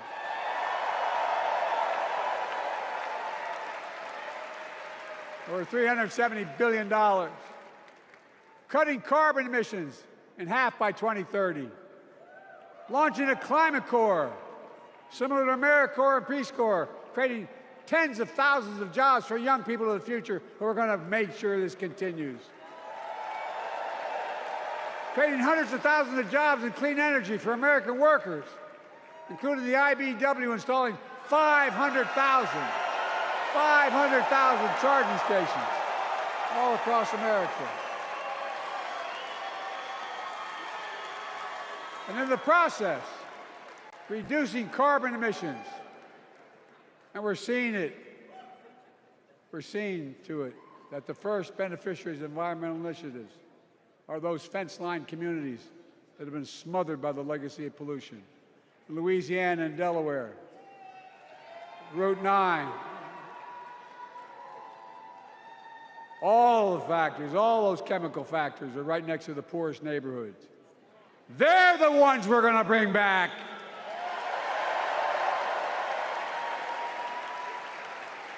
And how? How can we be the greatest nation in the world without the best education system in the world? Donald Trump and the Republican friends, they not only can't think, they can't read very well. Seriously, think about it. Look at their Project 2025. They want to do away with the Department of Education. Well, during the pandemic, Kamala and I helped states and cities get back their schools back open. And we gave public school teachers a raise.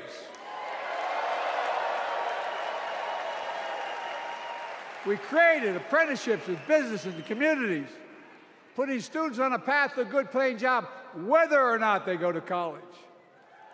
And by the way, we're making college a hell of a lot more affordable. Increasing Pell Grants by $900. Over $15 billion for HBCUs.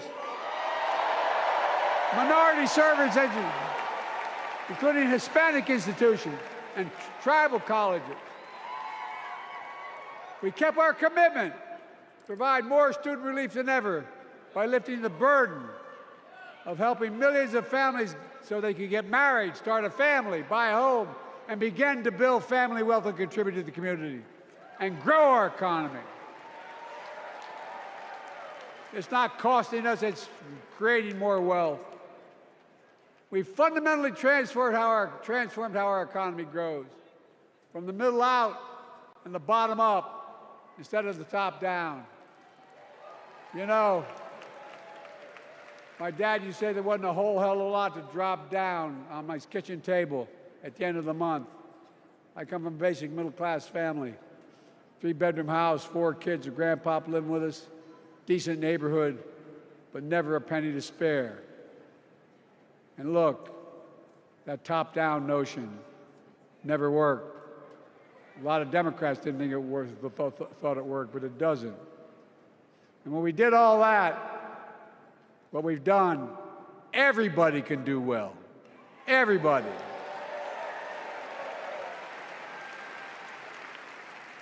Donald Trump calls America a failing nation. No, I'm serious. But think about this. Think about this. He publicly says to the whole world, I'm going to say something outrageous. I know more foreign leaders by their first names and know them well than anybody alive. Just because I'm so damn old. But I'm not joking. Think of the message he sends around the world when he talks about America being a failing nation. He says we're losing. He's the loser. He's dead wrong.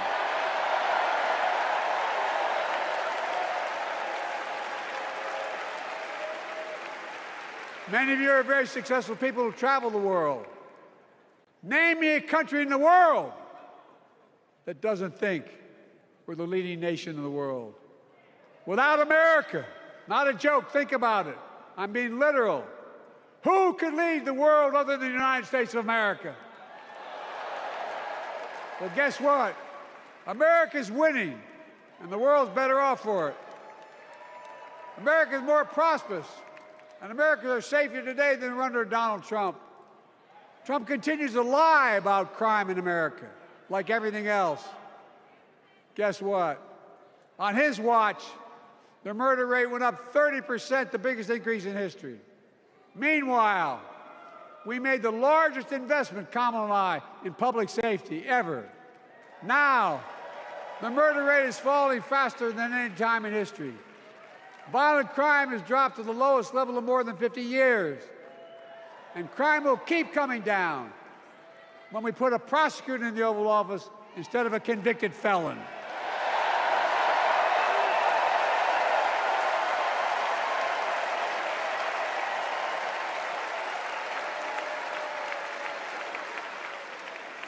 And folks, the distinguished senator from the C Senate from California and I passed the first ban on assault weapons.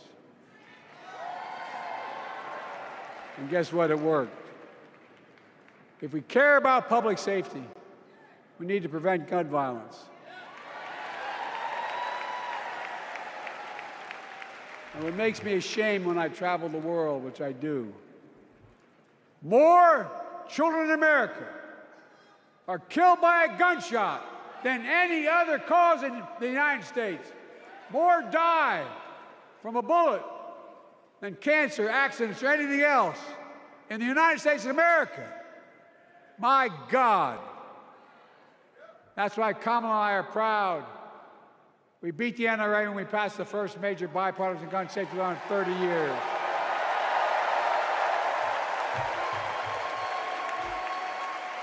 I'm serious. That comes from here. And now it's time to ban assault weapons again. And demand universal background checks.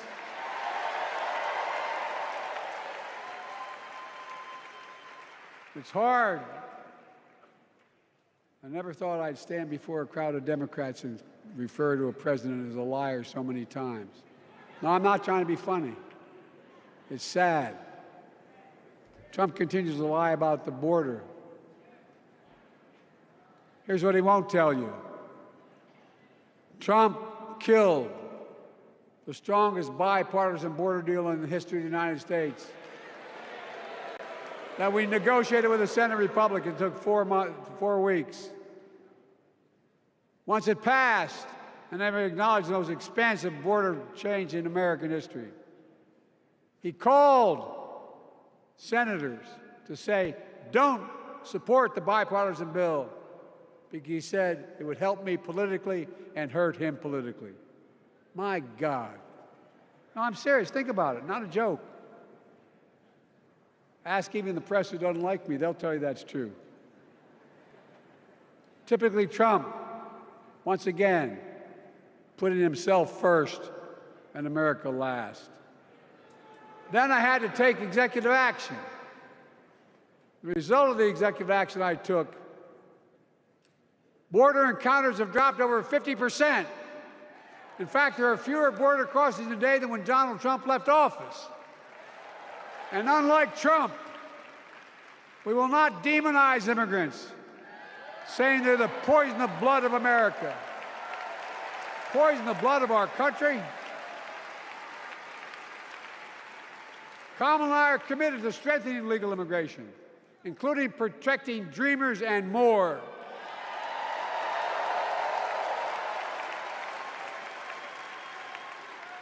And here's what else I believe in. Protecting your freedom to vote, your freedom to love who you love.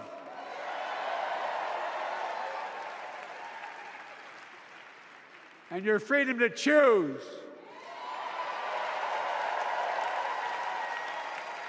In its decision overturning Roe v. Wade, as you heard earlier tonight, the United States Supreme Court majority wrote the following, quote, "Women are not without electoral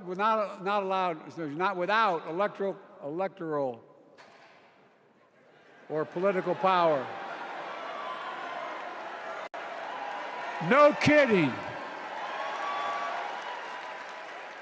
MAGA Republicans found out the power of women in 2022. And Donald Trump is going to find out the power of women in 2024. Watch.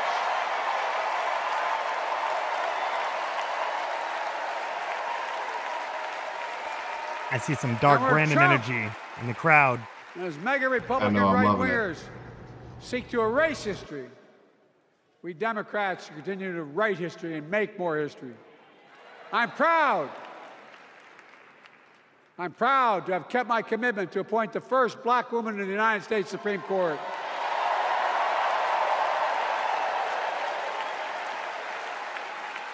Ketanji Brown Jackson,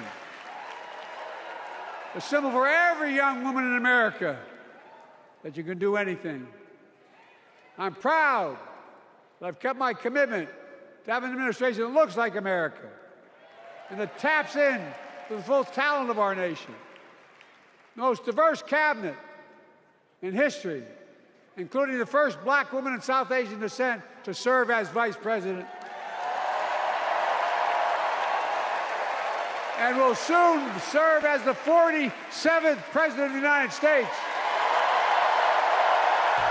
That's what I'm talking about. Get it done. She is good. Look.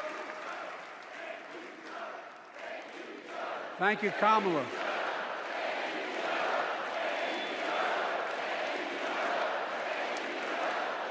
Folks, I've long said we have many obligations as a nation, but I got in trouble years ago for saying I'd make no apologies. We have only one truly sacred obligation: to prepare and equip those we send to war and care for them and their families when they come home and when they don't. That's why I'm so proud to have written and signed the PACT Act, one of the most significant laws ever, helping veterans and their families exposed to toxic materials like burn pits in Agent Orange.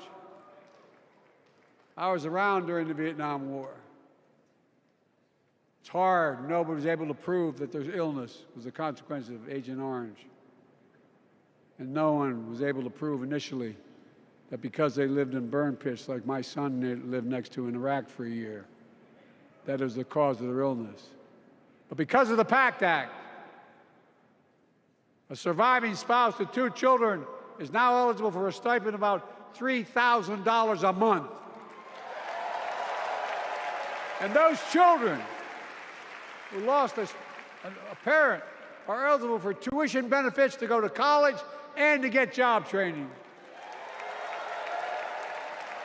It's already helping over 1 million veterans and their families just so far. Well, I love them, and I'm so proud of my son's service. We get it. But guess who doesn't get it and doesn't respect our veterans? We know from his own chief of staff, the 4-star General John Kelly, that Trump, when in Europe, would not go to the grave sites in France. The brave service members who gave their lives to this country. He called them suckers and losers. Who in the hell does he think he is? Who does he think he is?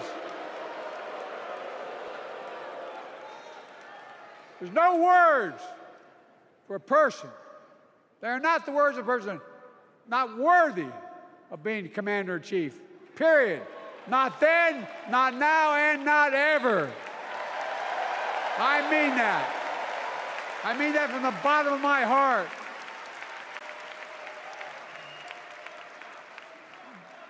Just as no commander-in-chief should ever bow down to a dictator, the way Trump bows down to Putin.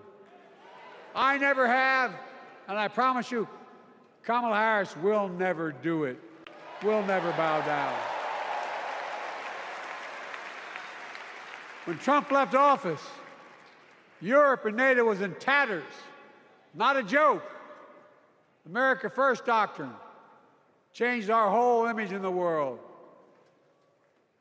Well, they gave the hours, about 190 hours sum total, given my counterparts or heads of state in Europe to strengthen NATO. We did.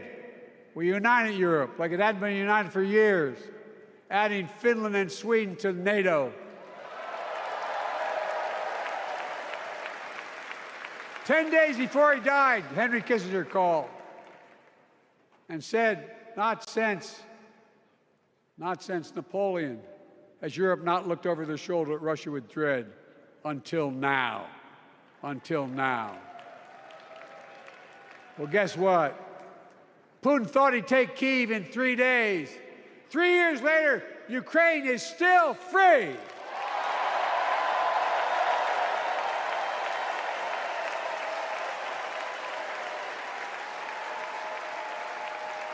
When I came to office, the conventional wisdom was that China would inevitably surpass the United States. They haven't noticed. No one's saying that now.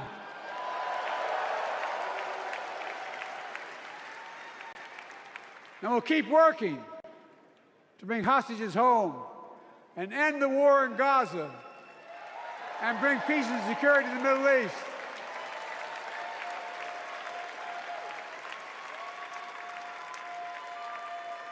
As you know, I wrote a peace treaty for Gaza. A few days ago, I put forward a proposal that brought us closer to doing that than we've done since October 7th.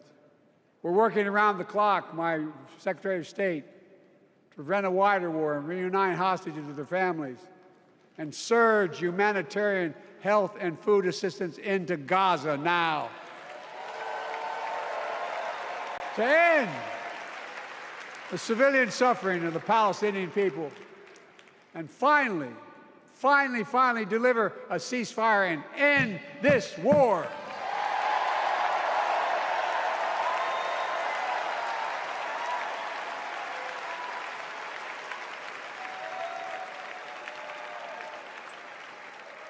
Those protesters out in the street, they have a point.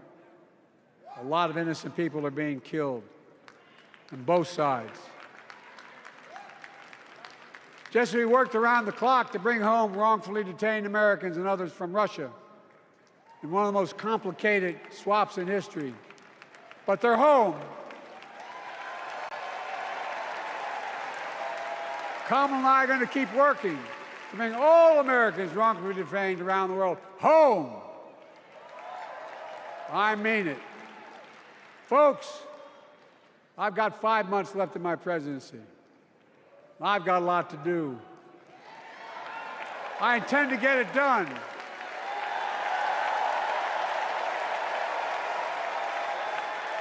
It's been the honor of my lifetime to serve as your president. I love the job, but I love my country more. I love my country more. And all this talk about how I'm angry at all those people who said I should step down. That's not true.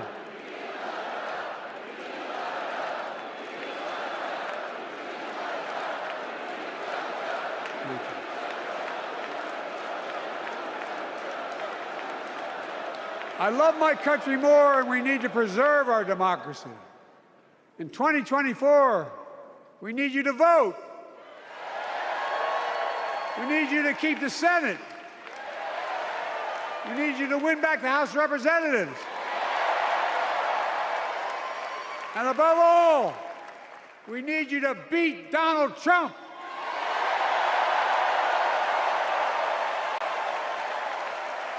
And elect Kamala and Tim, President and Vice President of the United States of America.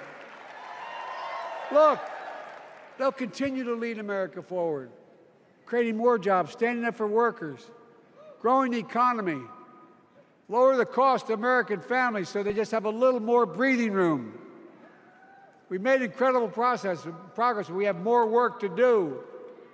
And Kamala and Tim will continue to take on corporate greed and bring down cost of food. They'll keep taking on Big Pharma, making insulin $35 a month, not just for seniors, but for everyone in America.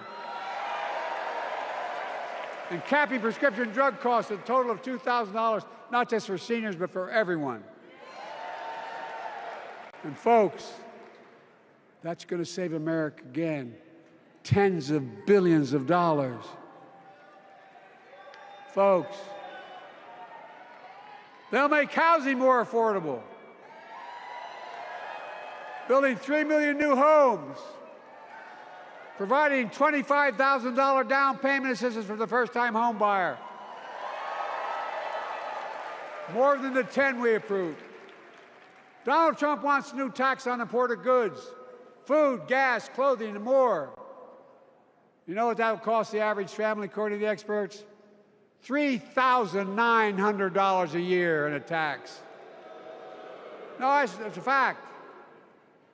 Kamala and Tim will make the child care tax credit permanent.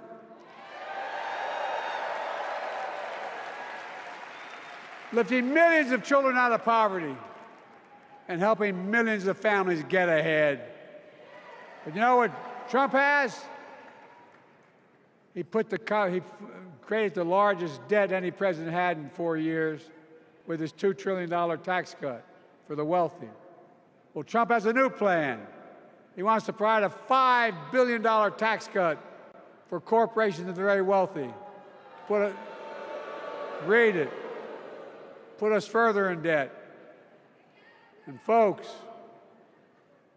you know we have 1,000 billionaires in America. You know what their average tax rate they pay? 8.2%. If we just increased our taxes we proposed to 25%, which isn't the highest tax rate even, it would raise $500 billion new dollars over 10 years. They'd still be very wealthy.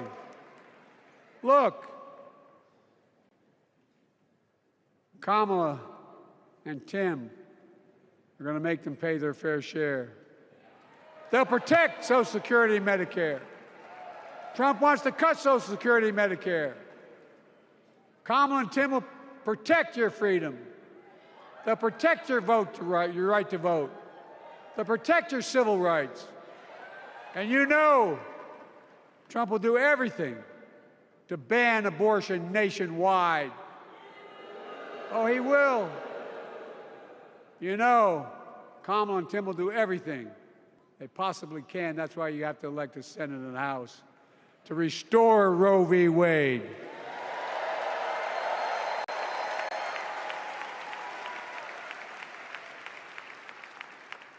The ancient Greeks taught us that character is destiny. Character is destiny. For me and Jill, we know Kamala and Doug are people of character. It's been our honor to serve alongside them. And we know that Tim and Gwen Waltz are also people of great character. Selecting Kamala was the very first decision I made when I became our nominee. And it was the best decision I made my whole career.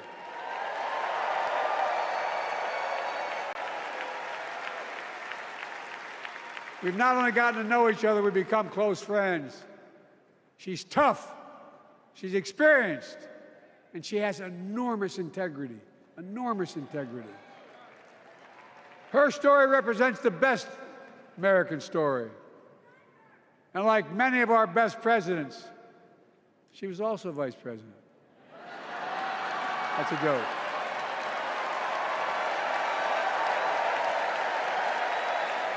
But she'll be a president our children can look up to. She'll be a president respected by world leaders because she already is. She'll be a president we can all be proud of. And she will be an historic president who puts her stamp on America's future.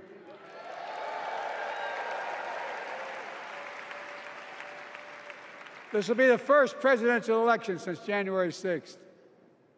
On that day, we almost lost everything about who we are as a country. And that threat, this is not hyperbole, that threat is still very much alive. Donald Trump says he will refuse to accept the election result if he loses again. Think about that. He means it. Think about that. He's promising a bloodbath if he loses, in his words. And that he'll be a dictator on day one, in his own words. By the way, this sucker means it. No, I'm not joking. Think about it. Anybody else said that in the past, you'd think he was crazy. He is crazy, but you'd think it was an exaggeration, but he means it. We can't let that happen. Folks, all of us carry a special obligation. Independents, Republicans, Democrats. We saved democracy in 2020, and now we must save it again in 2024.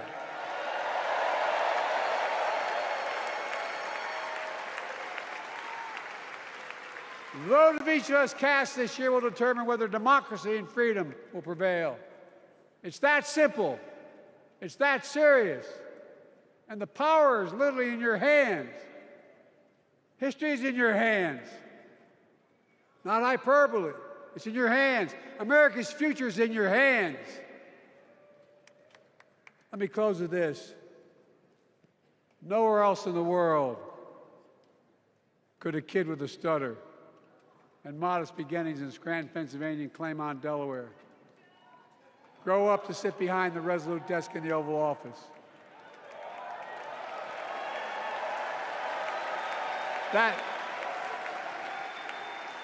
That's because America is and always has been a nation of possibilities. Possibilities. We must never lose that. Never.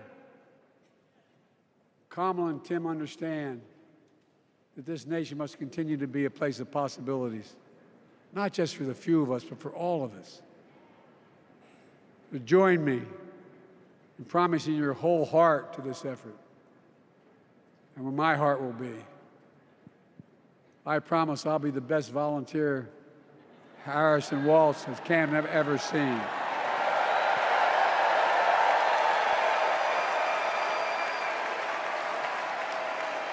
Each of us has a part in the American story. For me and my family, there's a song that means a lot to us, that captures the best of who we are as a nation. The song is called American Anthem. There's one verse that stands out, and I can't sing worth a damn, so I'm not going to try. I'll just quote it. The work and prayers of centuries have brought us to this day. What shall our legacy be? What will our children say? Let me know in my heart, when my days are through, America, America, I gave my best to you.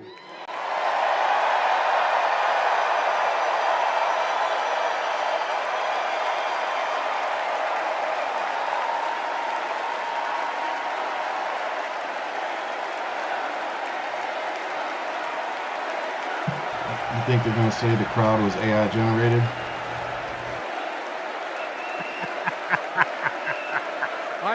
You know it's coming. I made a lot of mistakes in my career, but I gave my best to you. For 50 years, like many of you, I've given my heart and soul to our nation. And I've been blessed a million times in return with the support of the American people. I've either been too young to be in the Senate because I wasn't 30 yet, and too old to stay as president. But I hope you know how grateful I am to all of you. I can honestly say, and I mean this from the bottom, give you my word as a Biden, I can honestly say I'm more optimistic about the future than I was when I was elected as a 29-year-old United States Senator. I mean it. Folks, we just have to remember who we are. We're the United States of America.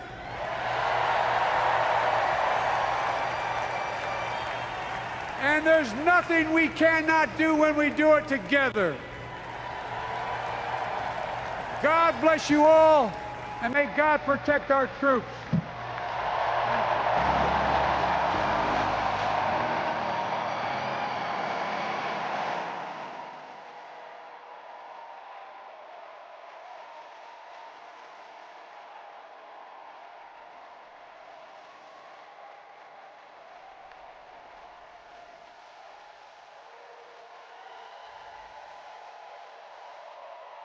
I'm sitting over here talking. I said, well, that wasn't the end. It's definitely the end for me. I'm about to be Sleepy Joe in a second. I know, man. I want to say one thing. Yeah, please go. And that is, I think that we all needed this speech with Biden as a thank you, as a love letter, as a closing of a chapter. And I really want to say that it's amazing to see him with that speech impediment give that performance and be there for this long to do exactly what he's doing at this hour. Because keep in mind, it's almost 1 o'clock. I'm sorry, it's 12:20 here. He's on my time, here on the East Coast. Yeah. So him going to Chicago, he's operating on that 12:20 right now. Yeah. And so yeah, sure, whatever pundits on the right are gonna say, whatever BS. That man loves this country, and that man has more of a backbone and has done more for us. And he will not even see the fruit of his labor in his lifetime. Yeah. That's how important his legacy is going to be to this country. Yeah. That we will see as we become old what the fruits of his labor really do bear. Yeah. No, I agree. I think there were a lot of really good speakers tonight. I think if I had to pick one moment that really stuck out to me that I'm going to take from tonight was the 4 stories of the women and their abortion issues. And, loss of their rights? Yeah, loss of their rights, better way to put it, thank you. And but the one that said no kid should have to carry their parent's child. Yeah. That was probably the one sentence of the whole night that just really drove home how important this election really is. That was the moment for me. So a lot of great speakers. Jasmine Crockett was amazing as expected. Hillary Clinton was phenomenal as expected. Reverend Warnock. Jamie Raskin, Reverend Warnock. There were so many great speakers tonight. And you know what? And Joe Biden. And Joe Biden. So, I know we echo the same thing. Very thankful for Joe Biden for doing the right thing, playing the game the way that they have. Whether they meant to or not, it just worked out perfectly. And just before we go, make sure you hit that like, subscribe button. But I just want to give flowers to the DNC. you guys are doing They a phenomenal executed. job. They with executed on a high level. Yeah, like, and with the placement of the speakers, like they didn't just put all the great people at the end. Like, yeah, you guys are doing It a was spaced out phenomenal really job. well. Yeah, I definitely look forward to more of the speeches. That said, we're not going to keep y'all anymore because Ian and I are tired. But I do want to say real quick, I'm going to try real hard to be on tomorrow. I may start a little later because I don't want to be on here for 4 hours. But I am having a little medical procedure done. So if you guys don't know, I have Lynch syndrome, and I had my colon taken out like 4 or 5 years ago. So I still have to get checkups. So I'm going in for that. And any of you who've had colonoscopies or endoscopies, then you know the fun prep that goes into that. So I literally will be starting that at the same time that all the speeches and stuff start tomorrow night. So I may be doing that prep with you guys. I'll probably be taking a few more trips away from the camera, but a couple swigs of that jungle juice. Yeah, that's so nasty. You're literally gonna watch me make the face like the yeah, it's like choking it down. But just with that said, did you? I don't know if you saw, but I just recently found out a friend that we went to high school with from my grade passed away from breast cancer, and right. yeah, no, her name was Megan, and she was Megan Malley, and I feel comfortable saying that because she did a blog, and I just found out the other day that her husband finished the blog for her, and so she shared, that whole, I think it was like 13 years, because I think she was diagnosed at 28, and it was like stage 4 at 28, so she lived, I think, like another 13, 14 years from that point, but yeah, she struggled with it a long time, and unfortunately she lost her battle, and so go get your checkups. It's one of the reasons I'm going to get mine. It literally kind of made me go, yeah, maybe it's time for me to go get checked up again. It's only been a year, but with what I have, the genetic thing I have, it can grow that fast. So I have to be that vigilant. So I'll be in the middle of that. So you guys may get to enjoy that with me tomorrow. And Ian, I don't know if you're going to stay up as late tomorrow night. I didn't think they were going to go as late as they did. But that was a special night, man. That's It was the opening night. We're doing it. Exactly. Why we're doing it. This was a very special night. And a shout out to Kamala for her special appearance. That was a good appearance. That intro, that freedom intro, man. I'm sorry.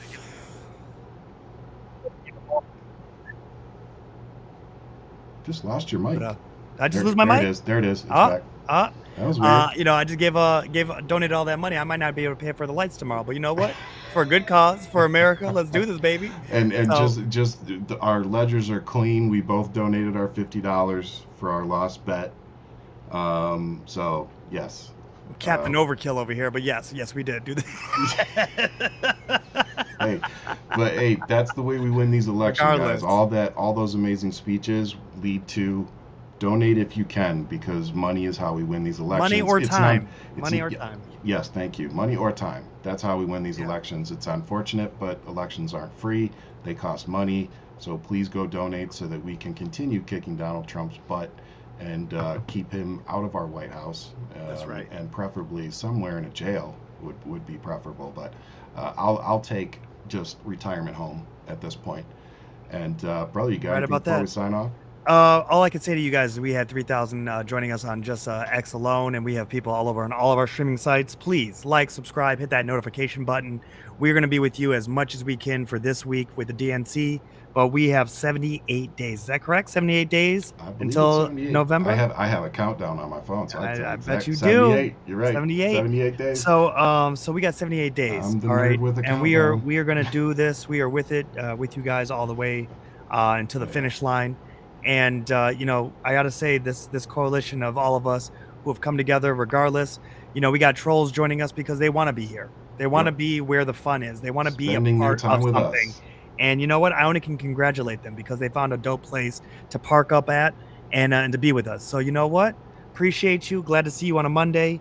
And we're in this together to the very bitter end. So I love you guys. That's definitely the message for the night, is we are in this together. And at the end of the day, America is much bigger than one person. That's really the message that I took from all these speeches tonight.